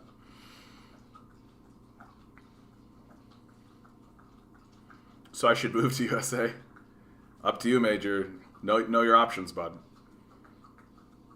That quality of life improvement surgery for the front one completely resealable to be covered. Yeah, like, I mean, when I worked in harm reduction in Scarborough, the city had enough money to have multiple cops scout us out every week, but not enough for enough supplies to go to people. Yeah, exactly. There's infinite money for cops, right? You can have hundreds of billions of dollars for cops, but if you want to give a penny to a homeless person, suddenly how are you going to pay for that? Right? It's a psychosis we're experiencing, right? It's a mass hysteria. There's no other way to describe it, right? Like, how else do you describe a society that refuses to solve its problems but's willing to spend 10 times more to suppress people who are in those situations, right? It's a psychosis. It's a mass hysteria. It's a reefer madness kind of a thing. That, like, the same people who were calling for the banning of marijuana while smoking cigarettes and drinking rum, right, are the same people who are saying, well, if you don't pay for your garbage removal, or if you don't pay for your own education, then that's your problem, right? Like, and it's a psychosis at this point, and we should be treating it that way. That, like, the people who are falling for this are falling for a form of Stockholm syndrome, where they have come to worship and love their abuser. Right? And if anybody else gets any benefit in the world at all, instead of being like, oh, good for them, I'm happy that their life is improved, and I'm happy that my taxes are going to help other people in the world, I'm happy that my taxes are going to keep the streets clean, I'm happy my taxes are going to educate our society, or any of that. Instead of that, you've got this contingent of psychopaths who are basically saying, because I have to pay $100, it's theft and the world is horrible, right? Like, the disconnection from the idea that there is such a thing as a social contract, right? Like, we're really, really dealing with that in significant ways. This reefer madness-esque hysteria that has overwhelmed the populace. Toronto Star news article: Andrea Horwath easily won the NDP supports. Voters won't be so generous. Yeah. Like, I don't think the NDP is going to win. Like they appear to be disconnected from what the populace needs. They're not really rising to the occasion. There's like major crises going on, like major crises, and they're just unwilling. Like, they're literally going to come to the podium with like, we need 3 more sick days, $20 minimum wage in 10 years. Like, that's legitimately what they're going to show up with, and they're going to lose because it's so weak and tepid, and it sounds weak and it looks weak, right? Like, Andrea Horwath is just a weak leader. Like, at this stage in the game, like, the idea that you're not going to stand up and be like, we're going to rein in this housing crisis, like, we're going to do something serious about this homelessness issue, like, the idea that you're not standing up and actually saying we're going to actually solve serious problems instantly and immediately, it just shows you how weak you are, right? I'm surprised campaigning has not started yet. We should start much earlier than just 1 month before. Given how fussy Canadians are, like, Canadians don't like long campaigns. Like, really. And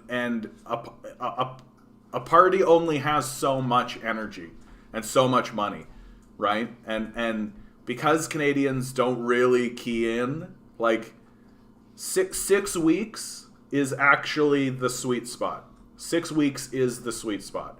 If you start campaigning 6 weeks before, you're basically campaigning to nobody because no one's paying attention. Straight up, Canadians do not pay attention, right? Like, 6 weeks, in the 6 week window, you can start campaigning and it can actually have an effect on the polls. And Canadians, like, every Canadian goes like this. Okay, I guess I'll read one article and, like, open up the newspaper and be like, okay, what is Andrea Horwath saying? What is Doug Ford saying? Okay. And, like, they'll talk to, like, and it becomes okay to actually have a conversation about, like, a political conversation, right? The people who are always like, when you start talking politics, they just stand up and walk away. They actually stay and sit and are like, okay, you know, I'm going to go into a voting booth and I should probably actually know something about this. Right? And yeah, it's winter. It's hard to organize. It's the truth.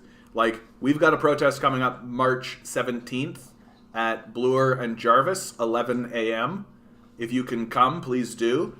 But, like, people aren't going to go out in February, January. Like, that's just not going to happen. Like, and it's reasonable to yeah.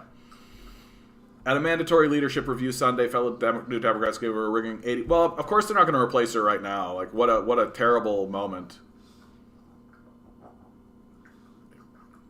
Italy government approves privatization of ITA Airways. So, bye-bye ITA Airways.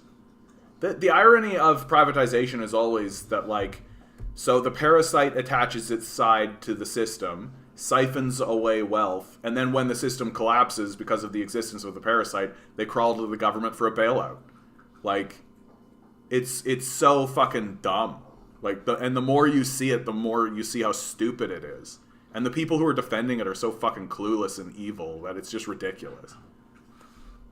Highly recommend the Pfizer article, Public Citizen. It called Pfizer's Power Public Citizen. It's really good. Okay. 350 troops and 100 vehicles were sent to Lithuania alongside 6 tank howitzers. Wow. Lithuania. Yeah. War is big business, right? You got to make a lot of money. Why has Horwath Mania not come to Ontario? After all, NDP delegates keep voting for her to say Sunday's 85% is an improvement. Yeah, it's because she's weak. What is she actually saying out loud in public? Like, what's her policies?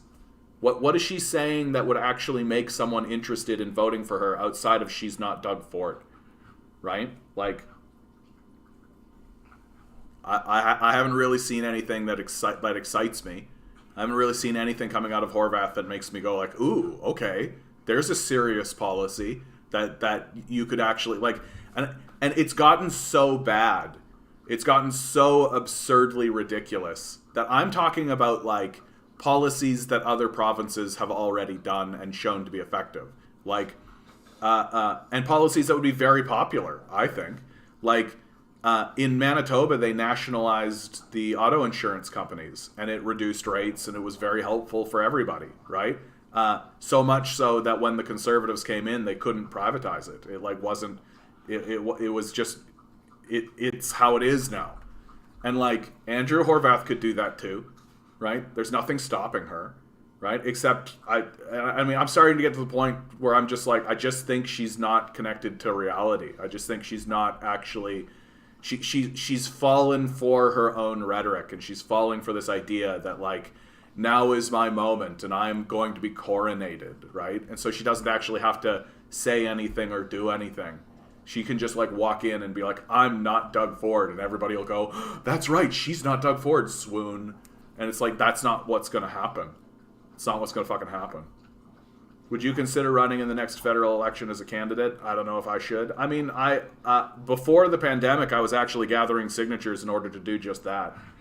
But then, of course, the pandemic happened, and it completely blew everything up.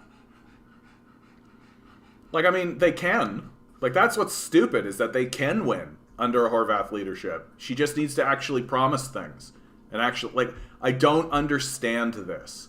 I keep seeing this from the NDP. I keep seeing it over and over and over again. They just, like, when they're in the House, they're hard-hitting. They're even Horwath.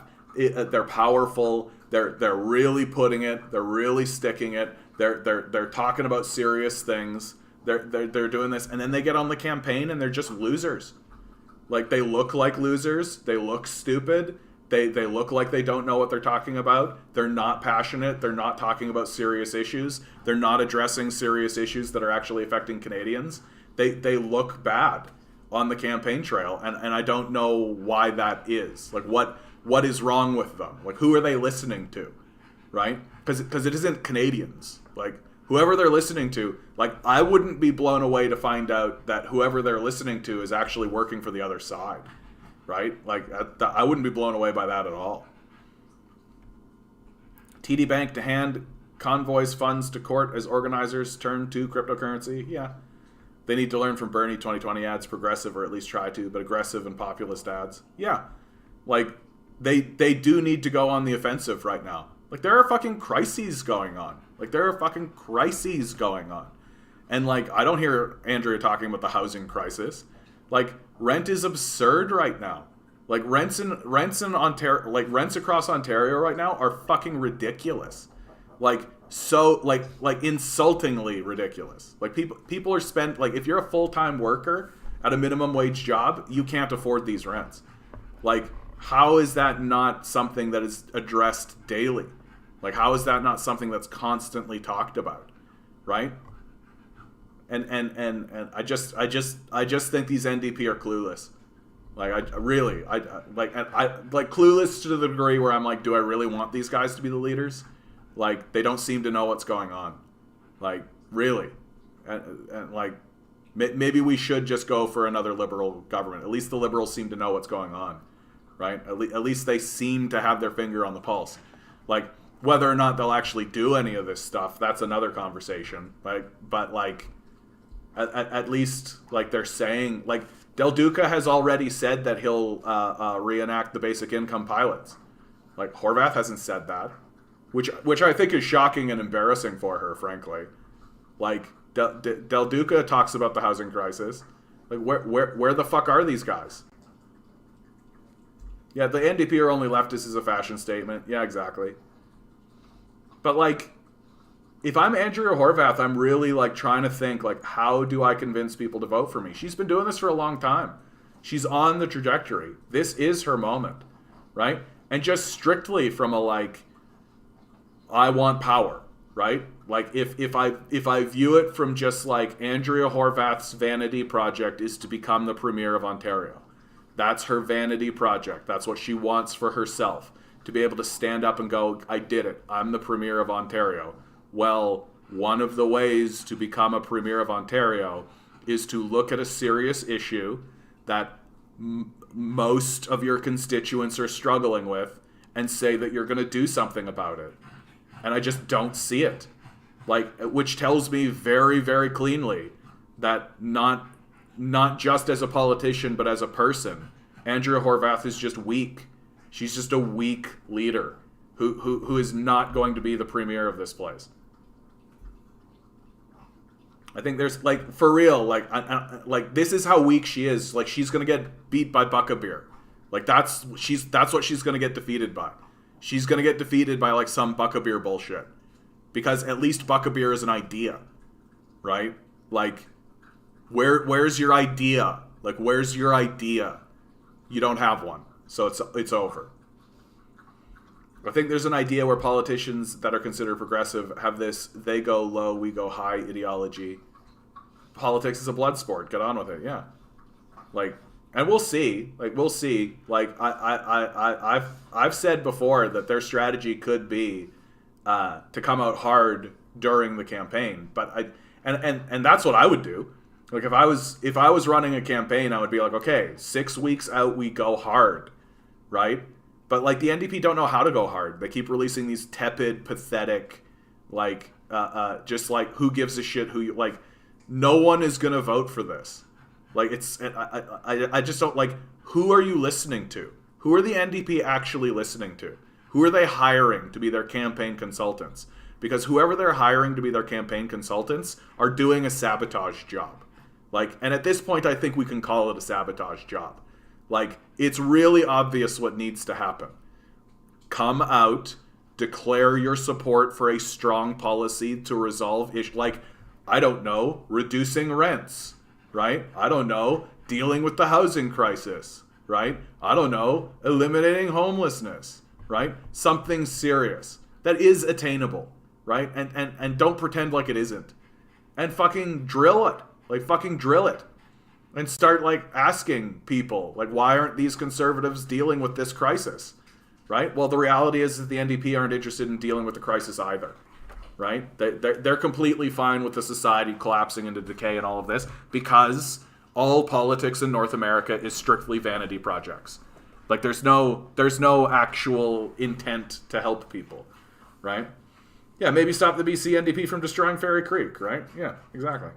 But they don't give a fuck, right? That's why we are organized. Like, that's why I'm not organizing to, like, go get elected for the government kind of thing, all that kind of stuff, because the system itself is corrupt. Like, you can't actually change anything because the psychopath class has seized the system itself, because the system was designed to be seized by a psychopath, right? The system is designed to be that way. And it's reaching its logical conclusion, which is the destruction of the society that it rules. They've been talking about the convoy the past 2 weeks more so than minimum wage, ODSP, healthcare, privatization. It's actually a mask-off moment to know what matters to them. Like, yeah, the COVID is a major convoy is a major issue. The past 2 years of privatization, neoliberalism, a failure to increase wages, or a UBI, and you're silent. Yeah, because they don't work for us; they work for the system. That's it. That's really it. Like, and Andrea Horwath is just on the path of her own personal vanity. She doesn't actually care about the spreading poverty and homelessness and the housing crisis or any of this. Like, you watch. Like, she's gonna come out and she's gonna be like, "We're gonna fight for 3 more sick days for you." It's like, get the fuck out of here with that. Like, get the fuck out of here. Like, how tepid and pathetic can you get? Like. For real, if you're going to stand up in front of me and offer, like, the most tepid bullshit possible, right? Like, to the degree where I'm standing there going, like, well, okay, so even if you're successful, I get basically nothing out of the deal. Like, I don't care. Like, I really don't. Like, I'm not that interested in supporting you. Like, really. Like, I'm not voting NDP. Like, I'll vote for some other candidate. Like, I'm not voting NDP, Liberal, or Conservative. Like, I think it's a joke.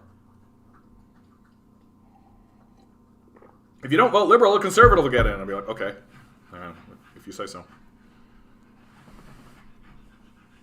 Yeah, I think that's right, Islam. The NDP are the party designed to appease the working class to negate uprising. They're the capitalist way of pretending they care. Yeah. And they're not even doing a good job of that, right? Like, this is how psychotic the capitalist class has become. they could very easily placate the masses, right? They could very easily. It wouldn't be difficult, right? They could just pass, like in the United States, like actually passing a universal healthcare system would placate the masses for decades. For decades. People would absolutely just be like, okay, we got the universal healthcare system, we did it. And they would continue going along with it, right? But the psychopath class has gotten so outrageous that it can't even do that anymore. It's not capable of responding to the needs of the populace, right? It's just not capable of it. Which is why we need to organize to surround the halls of power, right? And but we can't actually get that done. Like, this trucker convoy didn't just happen, right? This, I think, was their third attempt, right? So they've been trying to do this for a long time. And that's the trajectory for the leftists in Canada as well. That, like, it's going to take organization, it's going to take time. And then suddenly, one day, you'll go to do your protest, and 1,000 people will show up. And you'll just be like, oh, okay, let's go. That's always how it works. Like when the climate change protests happened pre-pandemic and like 100,000 people showed up, the organizers weren't standing there being like, oh, good, all of the 100,000 people we talked to showed up. They were like, oh, shit. they were taken aback too, right? They were expecting it to be like the usual group. The NDP are incapable of keeping the mask of caring for the needs of the working class on. It's cracking. Yeah. Well, it's just, and I just think they're somewhat disconnected, right? I don't think that they actually seriously understand the crises that is in front of them. Like, I just don't think they get it. All right, let's move on from all this. Get rid of this. Yeah, the far-right convoy is threatening workers' lives, costing them money. Yeah, from Press Progress. I'm tired of talking about the COVID, the convoy, honestly. So here's the banned book list, by the way. This is the list of books that have been banned in the United States recently. Some of the stuff on this list is pretty weird. A Wrinkle in Time, The Absolutely True Diary of a Part-Time Indian, Roll of Thunder, Hear My Cry, The Handmaid's Tale, The Catcher in the Rye, Of Mice and Men, The Adventures of Huckleberry Finn, Forever, The Kite Runner, To Kill a Mockingbird, The Giver, The Outsiders, 13 Reasons Why, The Harry Potter series, George, The Hate You Give, The Grapes of Wrath. The Grapes of Wrath? The Color Purple, The Lord of the Flies. 1984? Song of Solomon, The Call of the Wild, The Lord of the Rings, for Christ's sakes. The Lord of the Rings. Bridge to Terabithia, and I Know Why the Caged Bird Sings. Like, the one that I think is the most egregious, in my view, is To Kill a Mockingbird. Banning To Kill a Mockingbird is like unforgivable in my perspective. Like, there not only is there, like, the only reason to ban To Kill a Mockingbird is because you're a fucking racist white supremacist. Like, there's no other. Like, some of these are clearly like Harry Potter's got magic in it, and magic leads to the double, right? Like, that kind of dumb shit. Or like The Adventures of Huckleberry Finn, like, and you're in the case of like To Kill a Mockingbird and The Adventures of Huckleberry Finn, you're talking about, that is American history. Like, those are American writers who wrote American stories.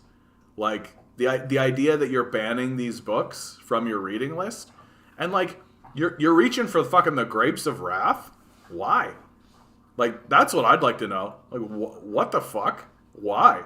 The Grapes of Wrath is like the most tepid bullshit of life. Like, it's like a modest indictment of like British aristocracy. Like, who gives a fuck even?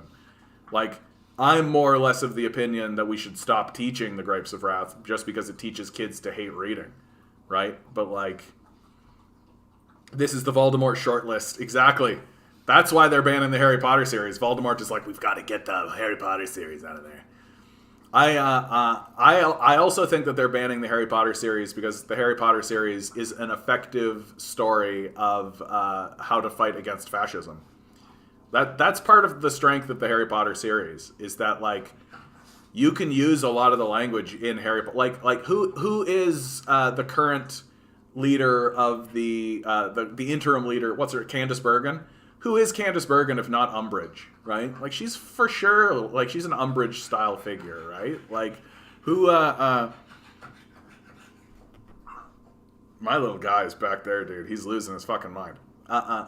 Like who are the conservatives and the liberals if not Death Eaters, right? Like it's completely effective to talk about them in these terms.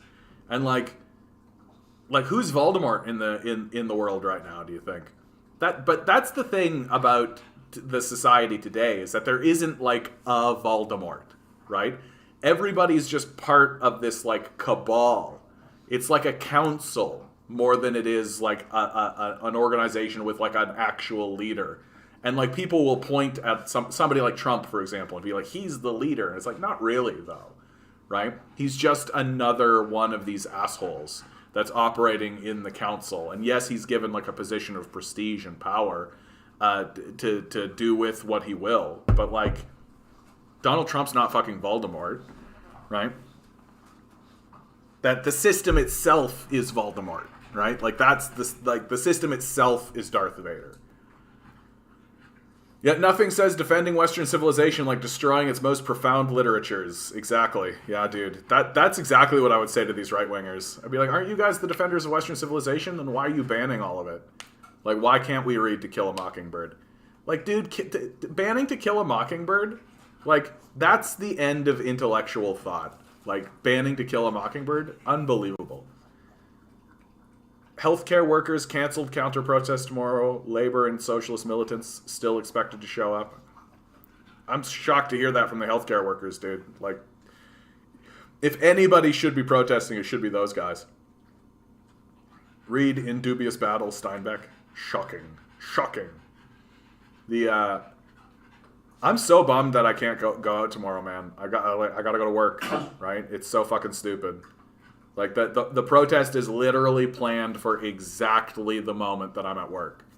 Like, if it had been even, like a day earlier or a day later or, like, even, like, 4 hours earlier or later, I could have probably done it.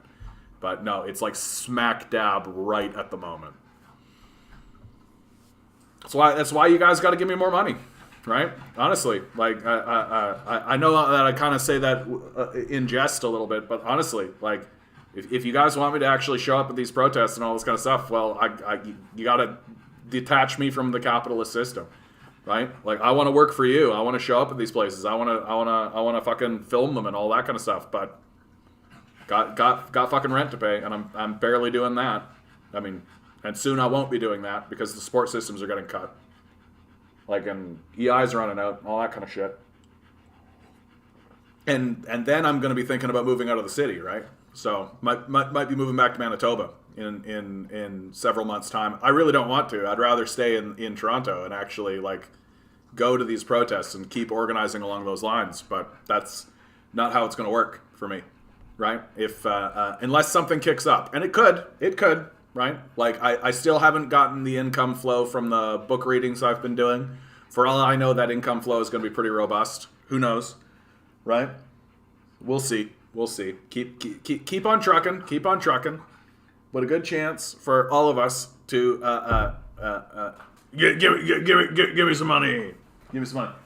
Buddy, you're making all the noise in the world back here, bud. You're out of peanut butter. You're out. You've had plenty of peanut butter. Okay, there's a little bit more right there, buddy. Little guy. He knows that I'm such a softie when it comes to peanut butter. I'm my ex is way more strict with him. I'm like way more lenient. Cause I'm like, yeah, he wants to enjoy himself. He wants to eat some fucking peanut butter, right? He's just a dog. Yeah, this is the Elon Musk story. Banned book list.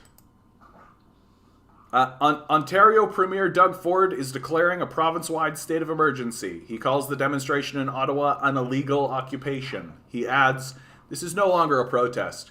With a protest, you peacefully make your point and you go back home." Don't look back in anger, I heard you say. Yeah, just a reminder, the G20 protests, people have the power when it goes against their narrative. Like, the G20 protests were a big moment, right? And this was ridiculous, what happened. Like, this was absolutely ridiculous. Put more songs on Bandcamp. Yeah, I mean, we're all working as we can. Doug Ford says plan and works to remove Ontario's vaccine passport system. This is what I'm talking about, right? The protest has been effective. Like, it's worked, right? Like, they're getting what they want. We should do the same thing, right? If this is the way to make the power structure respond to you, we should do it. Because the power structure is not responding to the populace, right? It's not resolving major and serious issues. In fact, it's doing exactly the opposite. So who is it responding to? Oh, the people who shut down their infrastructure. So we should do that. And we should keep doing it over and over and over again until finally we draw a new constitution and just ignore them. Because, I can't imagine, like, a less serious ruling class than one that just refuses to actually help. Like, that's the thing that blows me away the most. Like, the thing that's really actually keeping me up at night is the realization that there are people in the society who are actively saying, like, oh, I want your life to be worse. Like, they're actively saying it. And any attempt to be like, hey, maybe life should be better is met with this, like, sneering derision, right? This sort of sneering, like, oh, you want life to be better? Right? That fundamentally we are having a conversation about, like, shouldn't life be good? Right? And there are people in the conversation being like, no, life should be bad. It's just like, what the fuck is wrong with us? Like, there is something fundamentally wrong with our culture and wrong with us that we can't actually figure out life should be good. Like, it's insane. Like, it's absolutely insane. Because that's the great tragedy of all of this, is that this society could be way cooler. Like, we could have a really cool society where, like, cool shit happens all the time, right? We could be, like, funding the arts, and there could be constant, like, street festivals, and, like, art could be everywhere all the time. Like, we could have enormous theatrical performances. Your town square could literally have, like, shows going all the time, right? You could literally, like, walk down to, like, Yonge and Dundas Square and see, like, live shows, like live music, live performances, jugglers, acrobats. Like, you could have that shit around you all the time. All the time. We just choose not to, right? Why? Because some billionaire needs another $1 billion, right? That's really what we've done. And it's so fucking stupid. Like, we're so fucking dumb. We could literally build a society where people could spend their lives studying, reading, learning, right? But instead of that, like, we're building a society where if you don't go flip burgers at Wendy's, you don't pay rent. Like, we're so fucking stupid and fat and dumb and lazy and ridiculous. Like, there's no repentance for this system. Like, there's no reforming it. It's so outrageously beyond the pale that, like, it's self-destructive, and we want it to self-destruct. Like, that can anyone give me any other reason for why we're just refusing to confront climate change? Like, can anyone give any other reason for why we're just, like, going along with this extraordinarily destructive nonsense? It's because we want it. Like, we've entered, like, a suicide space, right?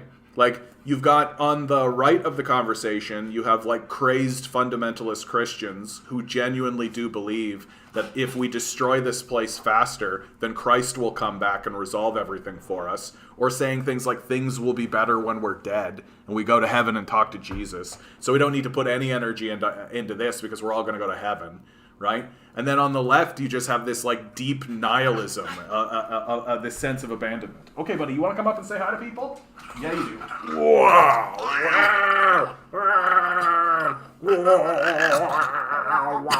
Good boy, buddy. Good boy. Say hi. Hi. Hello. Right? We used to have Busker Fest on Yonge Street until they moved it to the beaches. But like even something like Busker Fest, I'm just like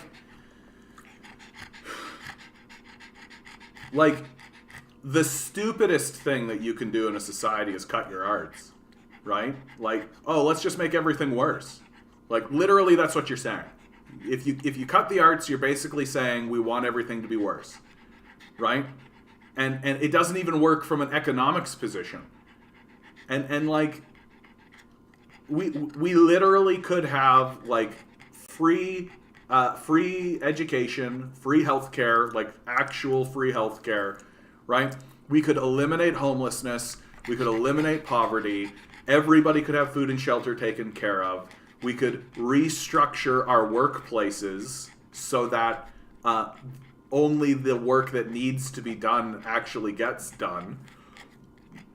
We could we could involve the populace more closely into our production systems, right? Like, but we just don't care. Like we seem to like the idea that we're going to destroy ourselves, and it doesn't seem like there's any end to that in sight. Like there is no politician being like, hey, maybe things should be good. Like they're not interested, right? Like everything is about just like how do we actually increase the suffering of the populace? That's literally the stated agenda of the Conservative Party, and it's what the Liberals believe too. They're not actually interested in improving the lives of anybody, right? If they were, they'd do it, but they're not interested in that. Like it is about how do we increase the suffering of the populace so that we can make more money for ourselves. And that belief is just deeply rooted in a worship of money, like a false god of our own creation. Like we've gone insane. Like we're an insane people. That like if I've said this before, but it's absolutely the truth. Like it's like we're a parody of a society in an episode of Rick and Morty. That like Rick and Morty would come and land on our planet and see what we were doing. And Morty would be like, geez, Rick, they seem to not understand that they're gonna blow themselves up. Yeah, don't worry about it, Morty. We gotta get the thing and get off the planet and get out of here, okay, before they blow themselves up. That's the tone of the conversation that they would have with one another. Why do they just why do they keep working for these people, Rick? Like, why do they keep selling themselves out, and why do they keep trying to destroy themselves? Because they're stupid, Rick. Because they're stupid, Morty. Because all they do is look at their dumb little lives, and all they want is like little lattes and coffee for themselves. Now shut up and come on. Like, that would be the conversation. Like we're so fucking stupid. We're so fucking dumb that we can't even put together maybe the place should be nice. And we've actually built an ideology that says and reaffirms the idea that we should make everything worse so that a small group of people can have more fake money that we invented in the first place. Like, that's who we are. It's beyond absurdism. Like, it's a parody of itself. And when people defend it, they've got brain worms. Like at this stage in the game, it really is just like a person who has lost the ability to be rational and lost the ability to be empathetic. They're just all they've got in their head is worms, and they love it. And they love it. They think it's the bee's knees. They think it's the greatest, right? Just get a job. Get a job. Yeah, everything will be better if you sell yourself to the capitalist death cult. Just sell yourself to the capitalist death cult better, buddy. Yeah, bud, that'll solve the problem, right? That'll solve the problem. Selling yourself to the capitalist death cult, that's the solution, right? For sure. Has nothing to do with like structural decisions that we're actively making as a people, right? Has nothing to do with any of that. Like,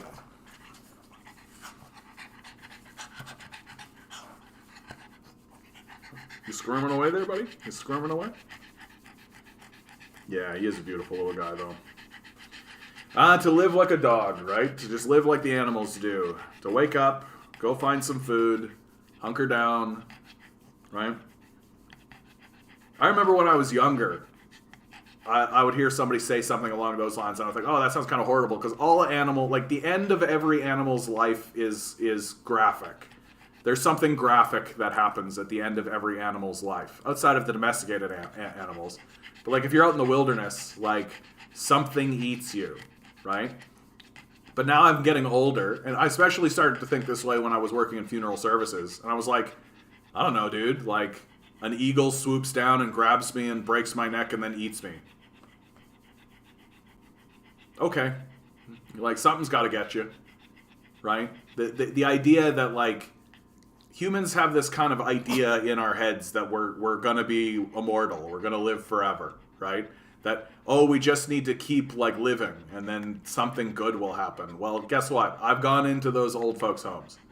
Like, I've gone in and I've seen what that looks like. And I got to tell you, a lot of those people, I'm just like, bro, if I was in your position, I'd be walking out the door. Like, why are you here? Like, why are you here? For real. And this is another thing. I strongly believe this. Like, we should publicly fund a person whose job, and there is somebody who does this, it's called a death doula, right? But it's a private thing. They're not publicly funded. But somebody's job should be walking through these old folks' homes and really sitting down with some of these people and being like, hey, bro, what are you here for? Like, what is it you think you're going to achieve here, really, actually? Right? Because, like,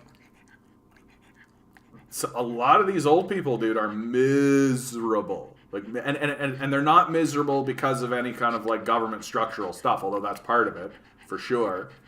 But they're just miserable because they're in the state of decay that they're in, right? That the earth is eating them, the earth is destroying them, as it does to each of us, and they're at the end of it, and they're sticking around for some reason, even though it's obviously a problem for them, like, obviously, and like they don't like, and some of these people like don't have connections or family or anything, and it's just like, well, bro, like.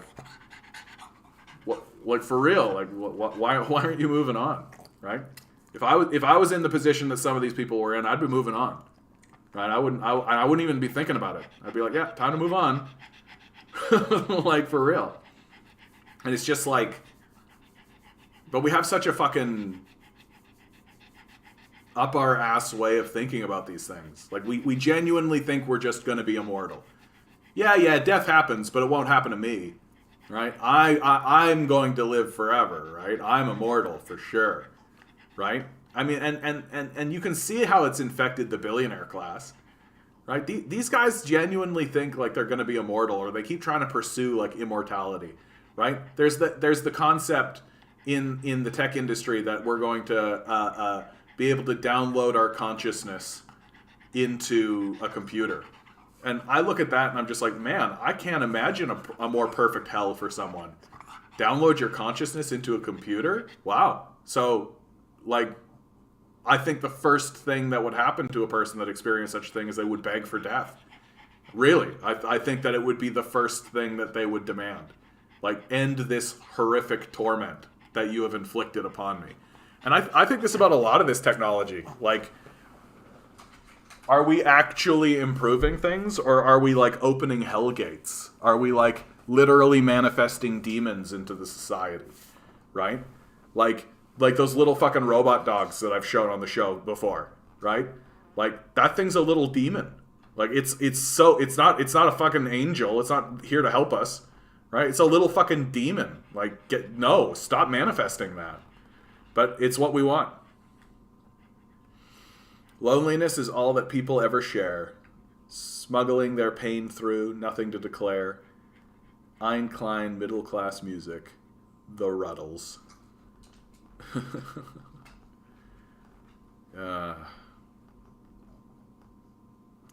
Bit of a downbeat moment on the stream. Yeah, bit of a downbeat moment on the stream. But a bit of a downbeat moment on the stream. Let's lean into it. I've got some downbeat music.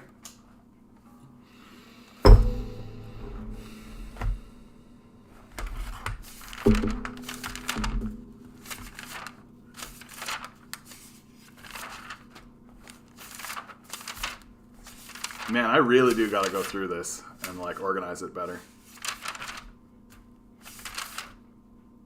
Do I want that one? Or do I want that one? I'm gonna flip a coin. Where's my coin? There it is. So heads, tails, and heads, tails. Okay.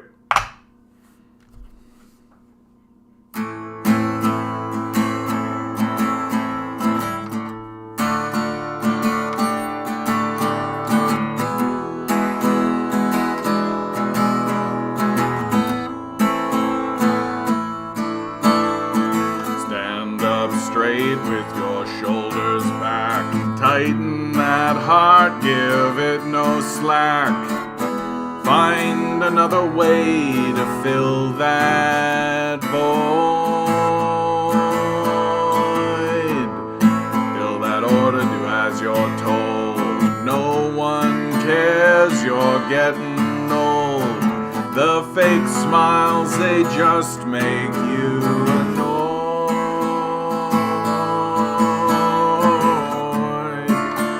Get lost in your illusion.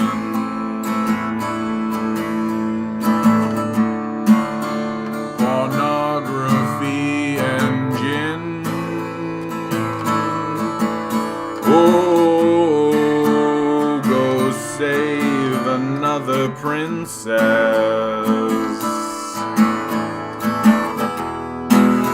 It won't save you from your sin.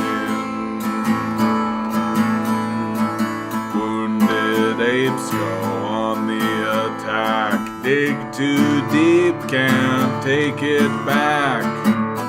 Broken hearts will never let it go. Sold out for your even born. Try to eat, but it's all gone. Why sell yourself to just put on a show? Oh, get lost in your illusions.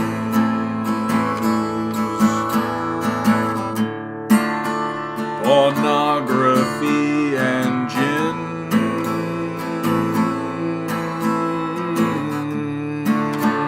Go save another princess.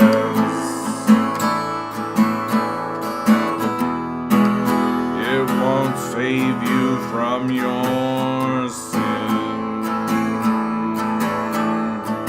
Stupid monkey on a burning rock reached the stars, grabbing his cock.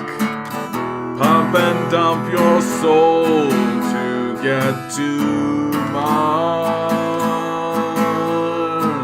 Dreams don't mean a single thing. Don't worry what tomorrow brings. Surely it will only leave a scar. Ooh, get lost in your illusions.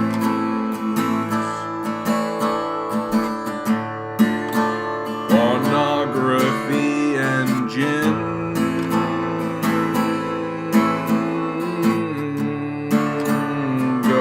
Save another princess.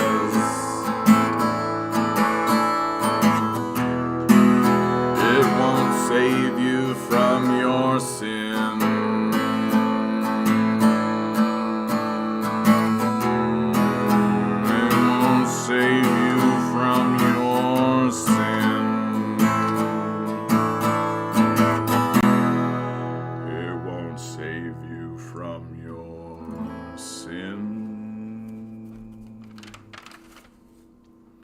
Hey, Watson, how you doing, bud? Want some desperation? Boy, do I ever. I'm so in the mood for that. Heading for the overload, splattered on a dirty road, kicked me like you did before. I can't even feel the pain no more. The Glimmer Twins.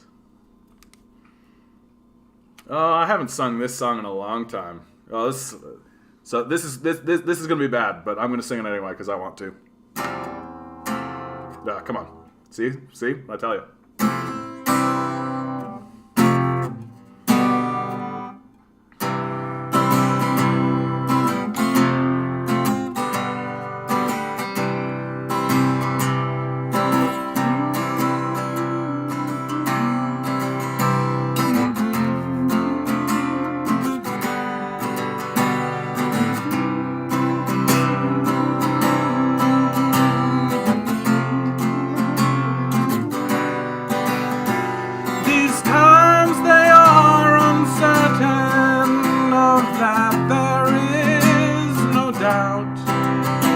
And nobody can tell me quite what it's all about. The heartbreak and the loneliness, the chaos and the fear will make even the strongest cry. I wish my ma was here. A young man on a battlefield fights for a rich man's goal. The bullet cracks into his spine. He knows he won't grow old. The tears they stream upon his face. At once his mind goes clear. The war was fought for nothing, he cries. I wish my ma was here. A lively story well in hand, a joke to soothe your soul. And should it come to arguing, she forgives and let it go. And when I cry, she holds me, tells me it's okay, my dear. And as we face these darkened days, I wish my ma was here. And as we march into the streets, as all the righteous do, we'll raise our voices to the sky. They cannot stop the truth. And as we tear their structures down, we'll raise a victory cheer. We made the world a better place, and I wish my ma was here. Yeah, we made the world a better place, and I wish my ma was here.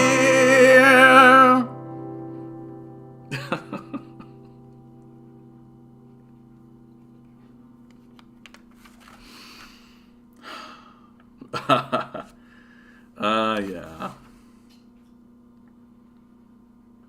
Yeah.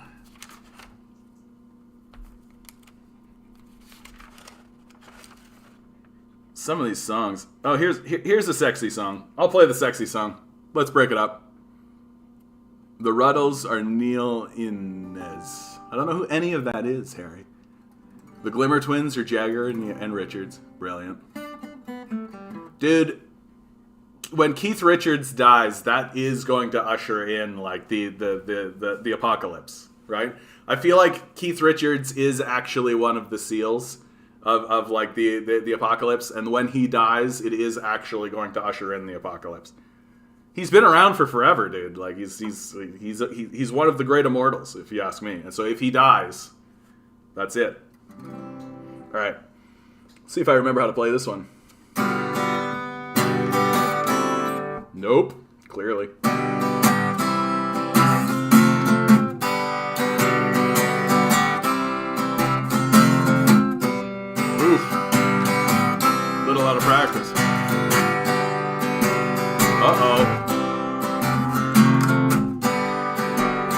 I got a secret to tell to you. Nobody knows, I don't know what to do. I got a feeling deep down in my soul. Don't tell anyone, nobody should know. But I wanna be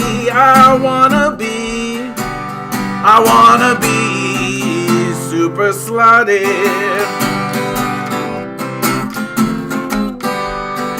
Stand up straight with those shoulders back. Harden that heart, give it no slack. Softness is for pussies, empathy's a crime. Keep chasing the money, give God none of your time. But I wanna be, why can't I be super slutty?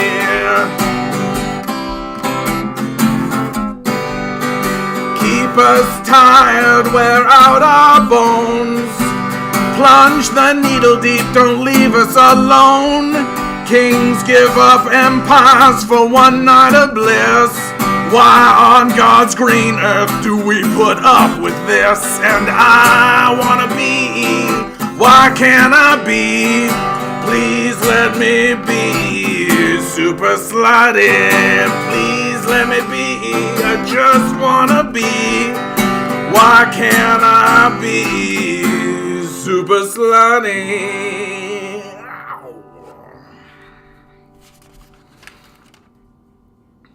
Where did I get the band book list? Oh, good question. Of course, I already got rid of it. Isn't that just the way? Oops, didn't mean to close that. Didn't mean to close that one either. That's fun. Was that it? Yeah. Doink, doink, doink, doink, doink, doink, doink, doink.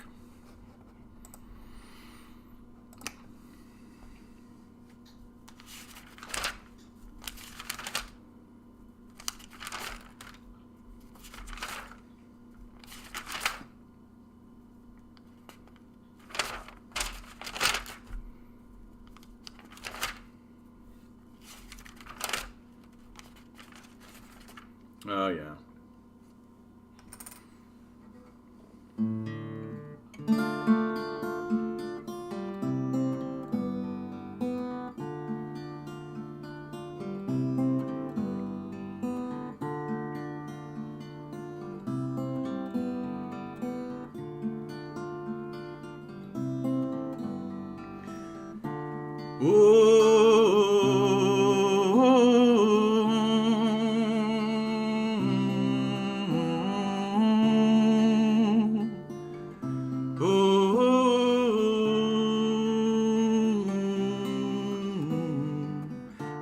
To kindly put down the gun. You don't need to hurt anyone. The world's too hot, the people are too cold. Not gonna bother getting old. My work turns to bombs, my life's a lie. No one will notice if another girl dies. And doesn't need to be this way. Doesn't need to be this way. Doesn't need to be this way. Doesn't need to be this way. Christ collapses in an olive grove. Prays with blood to his God above. Please, my Father, find another way. Please don't take my life away. The humans know not what they do, and must I die before they'll see the truth? And it doesn't need to be this way. Doesn't need to be this way. Doesn't need to be this way. Doesn't need to be this way. She asked me kindly, put the needle in. I can't bear this world of sin. I'm I'm racked with pain and I wish to die, and only God knows the reasons why. Why do we want to live this way? A soulless people who forgot to pray, and it doesn't need to be this way. Doesn't need to be this way. Doesn't need to be this way. Doesn't need to be this way.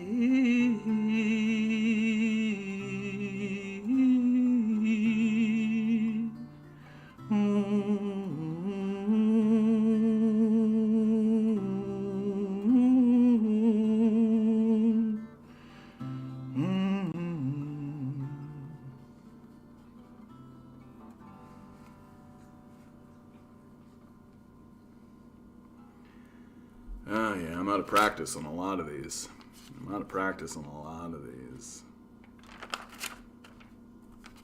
It's amazing how quickly it happens.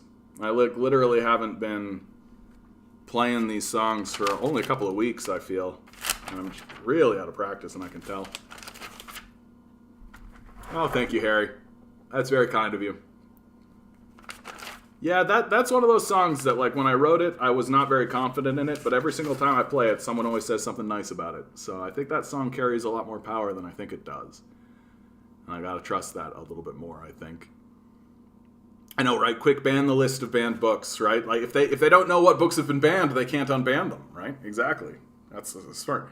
I'm gonna play this one, even though I think it's kind of hokey. This is like, I wrote this specifically to be like conservative country, right? So it's kind of, it's got that hokiness about it, but I like it anyway. So I'm gonna play it. I haven't played this one in a month, so this is gonna be rough, but such is life.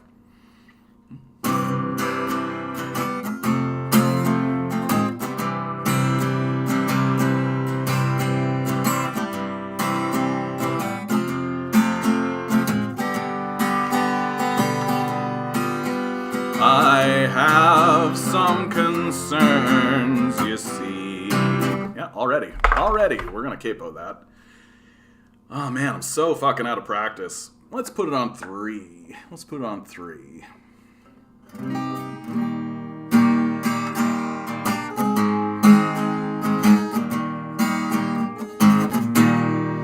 I have some concerns, you see. I hope you take them seriously. You see, I get left behind while you go off and die. I have some concerns, you see. I work 5 blocks down the street from Colleen. She sits hat out all day on the street. Why is she there, hoping somebody will care, while the grocery store's throwing out meat? I have some concerns, you see. We have to face them eventually. Like, why do we die if we don't comply? I have some concerns, you see. Why is there even a means test to see if we get to eat?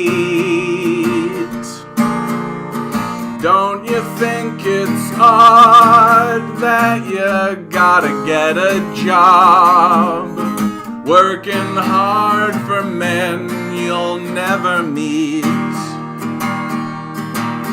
I have some concerns, you see. They mean an awful lot to me. It doesn't have to be this hard. Stop putting capital in charge.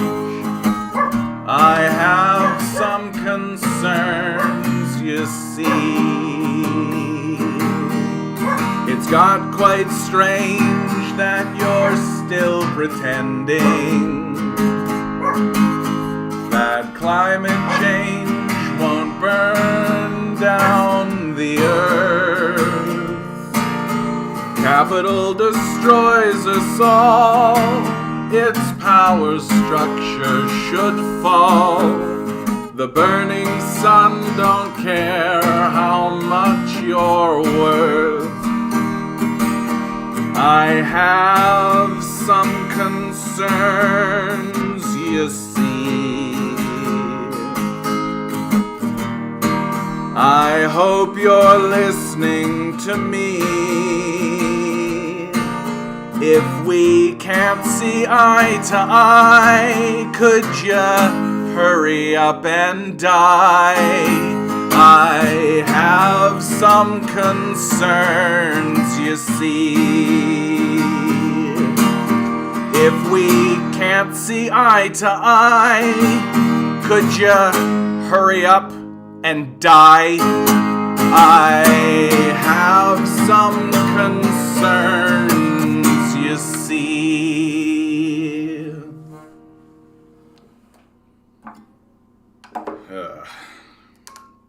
Fucking conservatives, right? Like, fucking unbelievable to me. Like, unbelievable to me that, like, they sent all their kids to university, and their university kids came out saying, hey, did you hear about the literal genocides that we're committing? And, oh yeah, climate change. And they're all just like, whatever, you stupid commies. Like, I just don't know how to talk to these people anymore. Like, literally, I keep having conversations with people who are so fucking deluded, who have just, like, gone off the rails, and keep listening to people, and like, people like Jordan Peterson, for example, who's, like, outright just fallen into, like, total fantasy.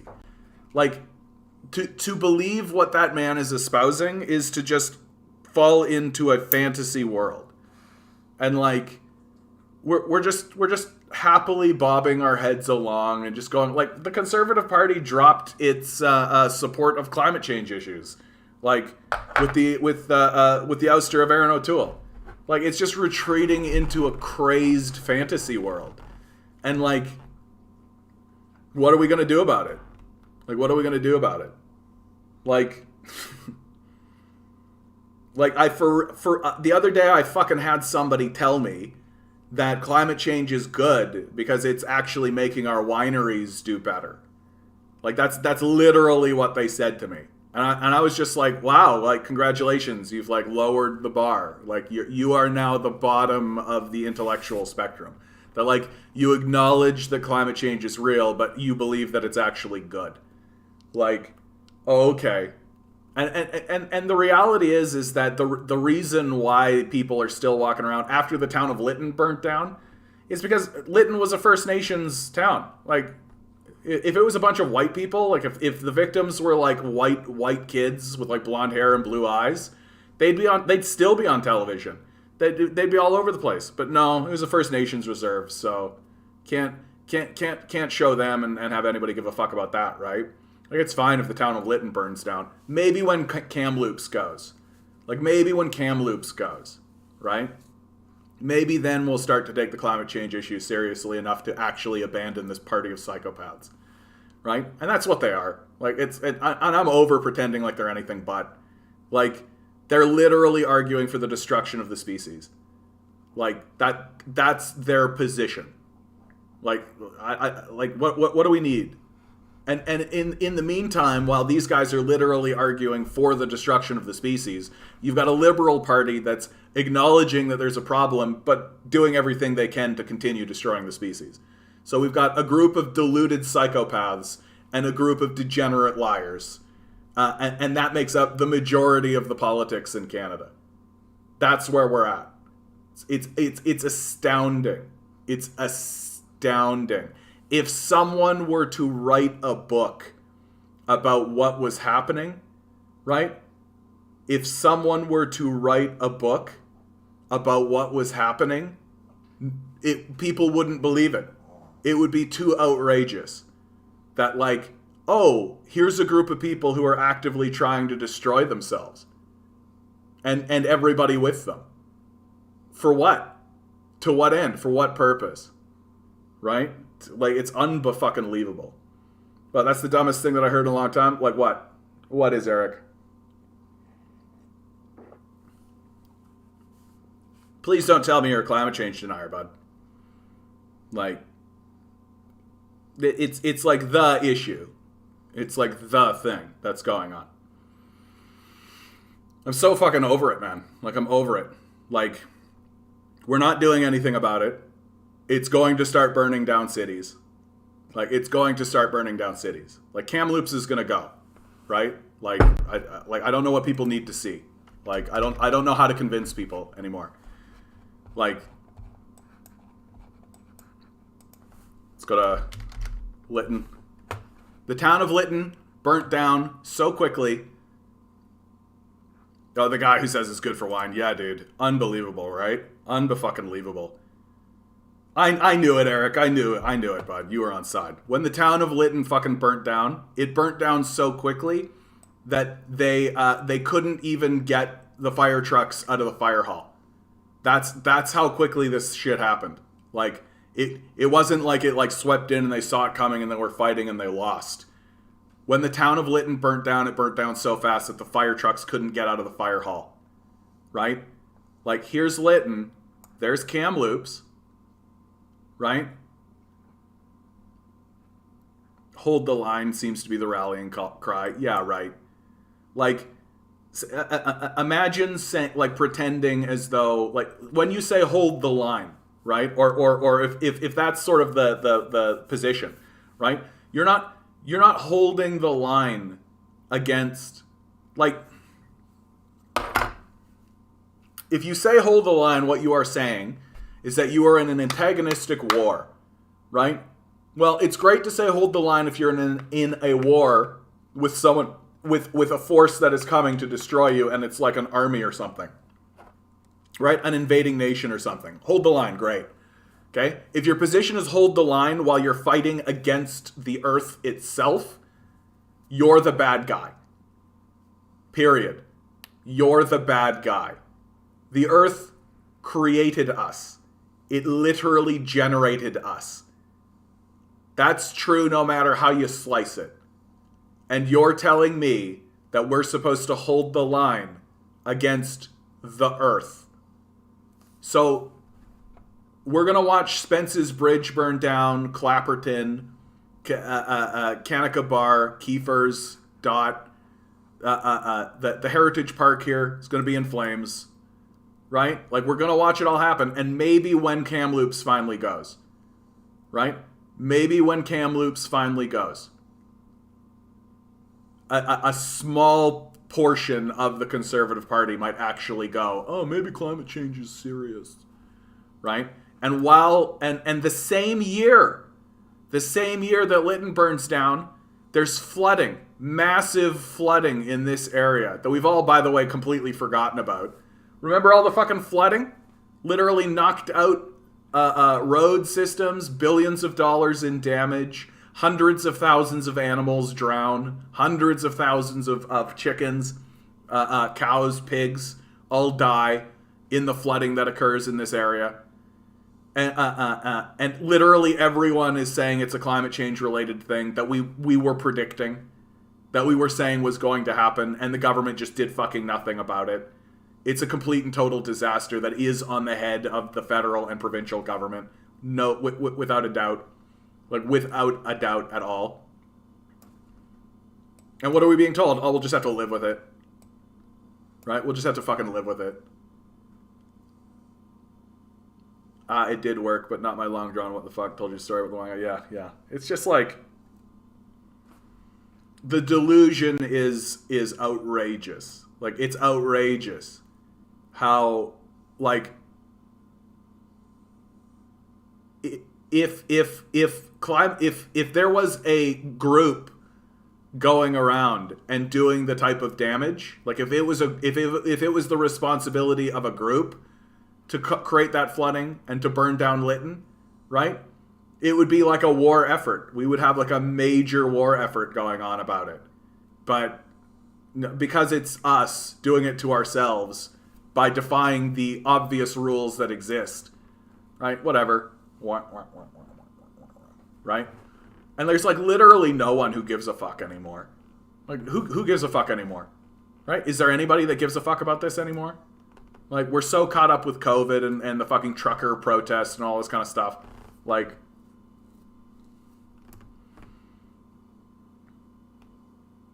I love this argument, by the way, Eric. I had a conservative said to me that I sound like a commie for wanting to deal with climate change, and in his mind, climate change isn't real because God is in control. Here is the most hacky, absolutely hysterical, completely, like, if a person is saying climate change isn't real because God is in control, they are a loser who hasn't even read the book they espouse. This is the great failing of modern Christianity. None of these people have even read the book they profess to defend. There are no Christians in North America. They don't exist at all. Because they don't read their book. They don't understand anything about it. You think that God is not capable of destroying this place? How dare you? How dare you insult your own creator with such childish garbage? If God wants to destroy this place, he abso-fucking-lutely will. Read your fucking Bible. Go to the book of Job. Read your fucking Bible, you goddamn heretical hack. You stupid moron. You're telling me climate change isn't real because God is in control? Well, okay, guess what? God is in control. And he created rules for us to live in. And we are defying them. We are in defiance of the rules of your creator. And he will destroy us for it. You moron. Read your Bible. Repent. Unfucking-believable.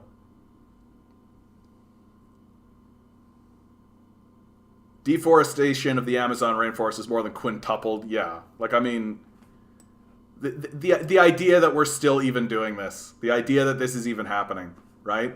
And in the meantime, like, what is the American military doing? Oh, coups.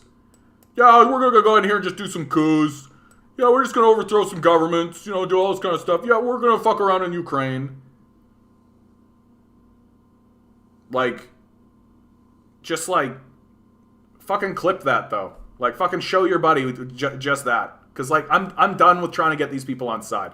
Like, these people are unbelievable.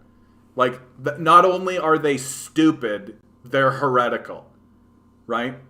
They're fucking heretical.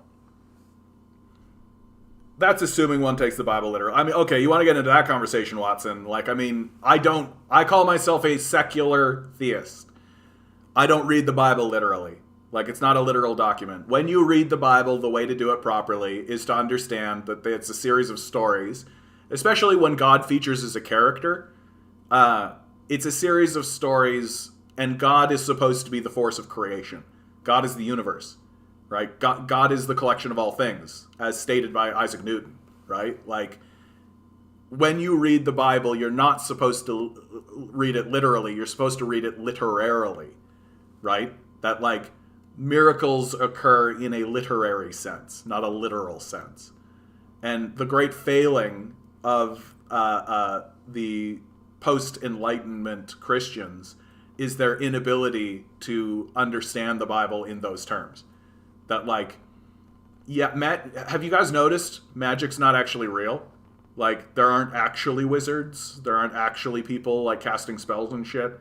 It's pretty unlikely that Christ was walking around on water, right? It's, like, pretty unlikely that he was raising people from the dead and shit, right? Seems unlikely. Like, just seems not a good idea, right? Like, and probably wasn't the case. So it's up to us to read those stories and understand them the way that you, like, read fucking Harry Potter and understand it, right? When you're reading Harry Potter, like, nobody's standing up being like, oh, magic is real. There's actually, like, a platform that you can go through a wall and there's a magic train that takes you to a school of wizards. Like, nobody thinks that way, right? But we still love it.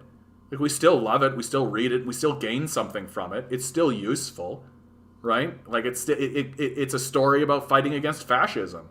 Like, it's still, like, a powerful story, right? That has obviously hit a cultural mark. We love it, right?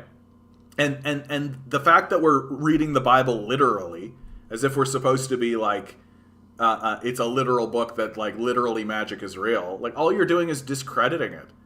Like, and what's so annoying about this is that this was well understood for centuries. It was it Augustus? I think it was Augustus. He outright said that, like, should evidence and reality show to disprove a dogma, then you need to change the dogma, or else people will go with reality and discard the entirety of your work, right? And the modern day Christians just refuse to do it. Just absolutely fucking refuse to do it. It's like, but it's not even God versus planet Earth. Like, it's us versus the Earth, right? That, like, the Earth is going to come through this just fine, right? Like, that's the big thing. Like, we lose. Like, there's no winning for us in this scenario. Like, we lose, and we lose big time, like, big time. Like, the Earth will be fine. Right? Worst possible case scenario for the Earth. It'll just, like, become a desert for a bit, right? Or it'll just ice shell again, like the Ice Age, right? Like, it's fine, right? It'll wait a couple million years, right? We'll die off, right? And then it'll start with the life process again. Try again, right? Why are you okay with President Xi joining the TPP? The TPP is terrible, neoliberal. I'm personally scared because people like Assange are not here to point this kind of stuff out. Same thing, bud. Like, you gotta join the stuff that exists in the world. Like, how do you join international conversations? We can have a conversation about why the TPP is bad, and it is, right? It absolutely is. But, like, Xi Jinping doesn't have the power to defeat it, or get rid of it, or change it, right? If you can't beat him, join him. Like, this is the same thing that we had last time, bud. Like, what's the alternative? Like really? Like, what is actually the alternative? That, like, the choice is take a seat in international conversations, right? Take a seat at the table with international organizations in an attempt to allow those international conversations to go your way, right? Or don't take a seat at those international tables and those international in those international conversations, and just allow the capitalists to do whatever, right? Like, in many ways, Xi joining these organizations shows you the strength of the Chinese movement, right? That China has become a major player and is being invited to have a seat at the table. Like, why don't the capitalists just ignore him and just be like, okay, we'll just make these decisions without him, right? It's because China is powerful. And I just, like, it's not anti-communist. It isn't. It's not anti-communist at all. Like, is communist supposed to be insular? Is communism supposed to be anti-conversation, anti-communication, anti-internationalism? Is communism supposed to be about not talking to your neighbors and not making policies? Bro, your argument is like the one people use when you point out Canadian politicians supported the Nazis trade deal. No, it's fucking not. Like, it actually isn't. Like like the Nazis were literally like going to war with their neighbors and like destroying Europe. She's not doing that. Like, the analogy isn't tight at all. Like, you can't just say like Nazis and be convincing. Like, what is she supposed to do? I find it weird that you're not actually answering that question, right? What is she supposed to do? Right? Like, find the answer to that question, and you're gonna come down from your rhetoric pretty quickly, right? What is he supposed to do? Like put your feet on the ground. Try to put your feet into the shoes of a man like Xi Jinping, right? Try to look at the world from the perspective of that government and really ask yourself, what is he supposed to do? He's supposed to just let the TPP go forward. He's just supposed to let the international community just have these major trade deal conversations, and he's just supposed to not be there. Okay, what's he supposed to do then? So when they make a decision that's completely against his interests, and he doesn't even have a voice at the table, yeah, how would he do that? Like, how would he actually do that? Probably by joining the TPP, introducing amendments to it, right? But like why? Like, why not just walk into what they're already doing and propose amendments internally? Like, why antagonize? It's just like what you are proposing is a losing strategy, right? Like, it's a losing strategy. Yeah, China will soon be the most powerful nation in the world. Absolutely. Right? And it's becoming the most powerful nation in the world because of its skillful negotiation, its win-win diplomacy, its desire to not antagonize, its and the strength of its military force. Like, I don't know why you want them to start acting like Americans. Like, that's the thing.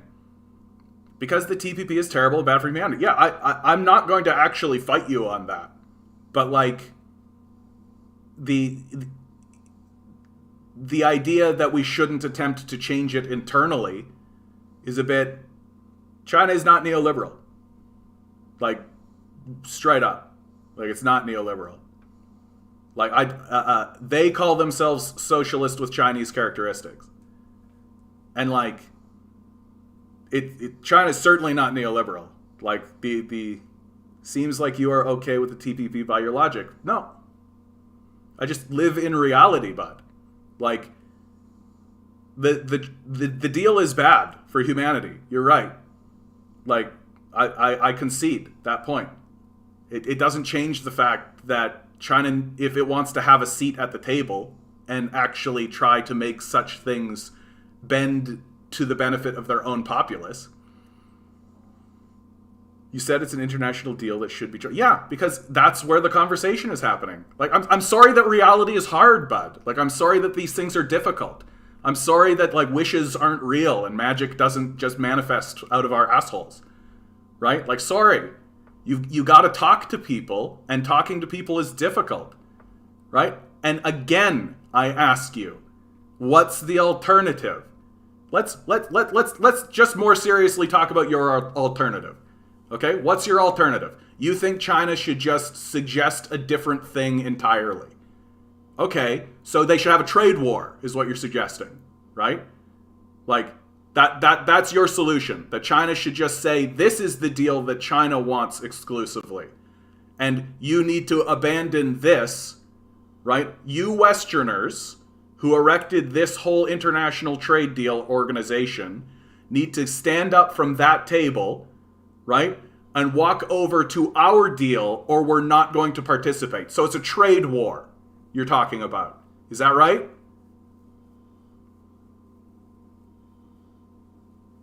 Xi is just a man representing the most populous country on the planet. Why would he not engage in the world? China has always existed and has the right to exist. 60% of enterprise in China is state-owned. to one neoliberal or even social democratic country that has greater public ownership, and it's starting to move closer in that direction even.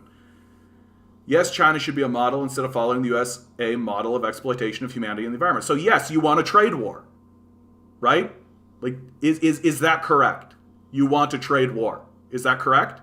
Because that's what you're arguing for, right? Instead of China joining the international community, joining the historical context of what's already happening, they should simply erect their own system and demand that the West capitulate. Right? And do you think the United States is going to do that? Like, do you genuinely believe that the United States is going to join a deal that China is the leader of?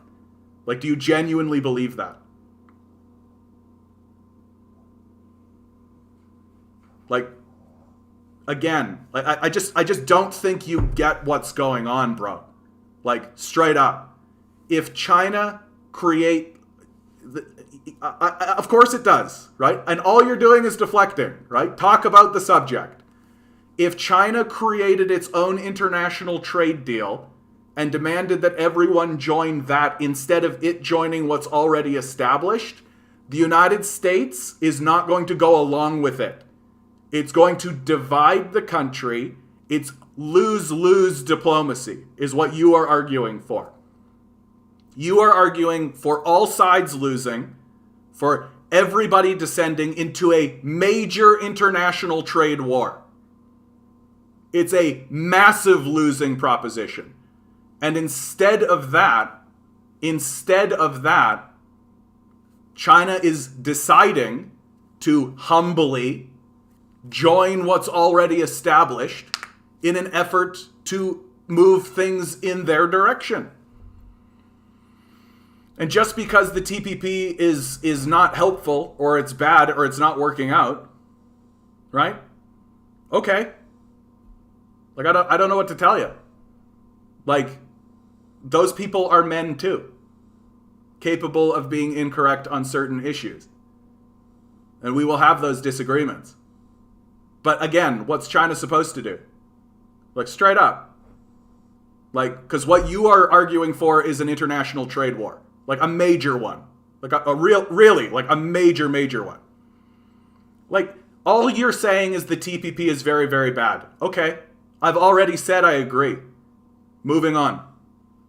Right? If that's your only point, then we're done here. Right? Like, if that's your only point, then we're done here. Because, like, what you're arguing for is an international trade war. Like, what I'm arguing for is for China to attempt to peacefully find ways to interact with the international community through trade. Like, and that means, so why join the TPP? To join the international community through trade. Like, it's like you're not listening. Like, it's like you're not listening, bud. What you're arguing for is international tribunals. All right, bud. Bye-bye. I'm good, bud. Like, I'm good. Listen, okay? You gotta listen. You can't learn if you don't listen.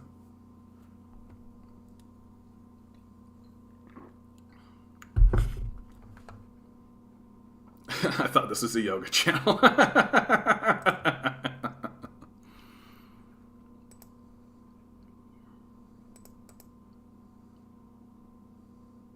This is great, eh? In the waning minutes, here we go. California is suing Elon Musk's Tesla, alleging it runs a racially segregated workplace and discriminates against black employees. Black workers report being concentrated in parts of his factory, one called the plantation by other workers, and hearing slurs up to 100 times daily. Rob, you come here to get recipes? Brilliant, bud. Brilliant. I really do enjoy the conversations that we have, guys. What about those chick welders, eh? Yeah. All right, guys. I'm closing it down. I hope you all have a good weekend. Always remember, you are a quantum being walking around in quantum energy. These billionaires are spending hundreds of billions of dollars in the vain hope that you'll just stay a commodity. Rebel. Revolt. Repent. Good luck. We're going to need it.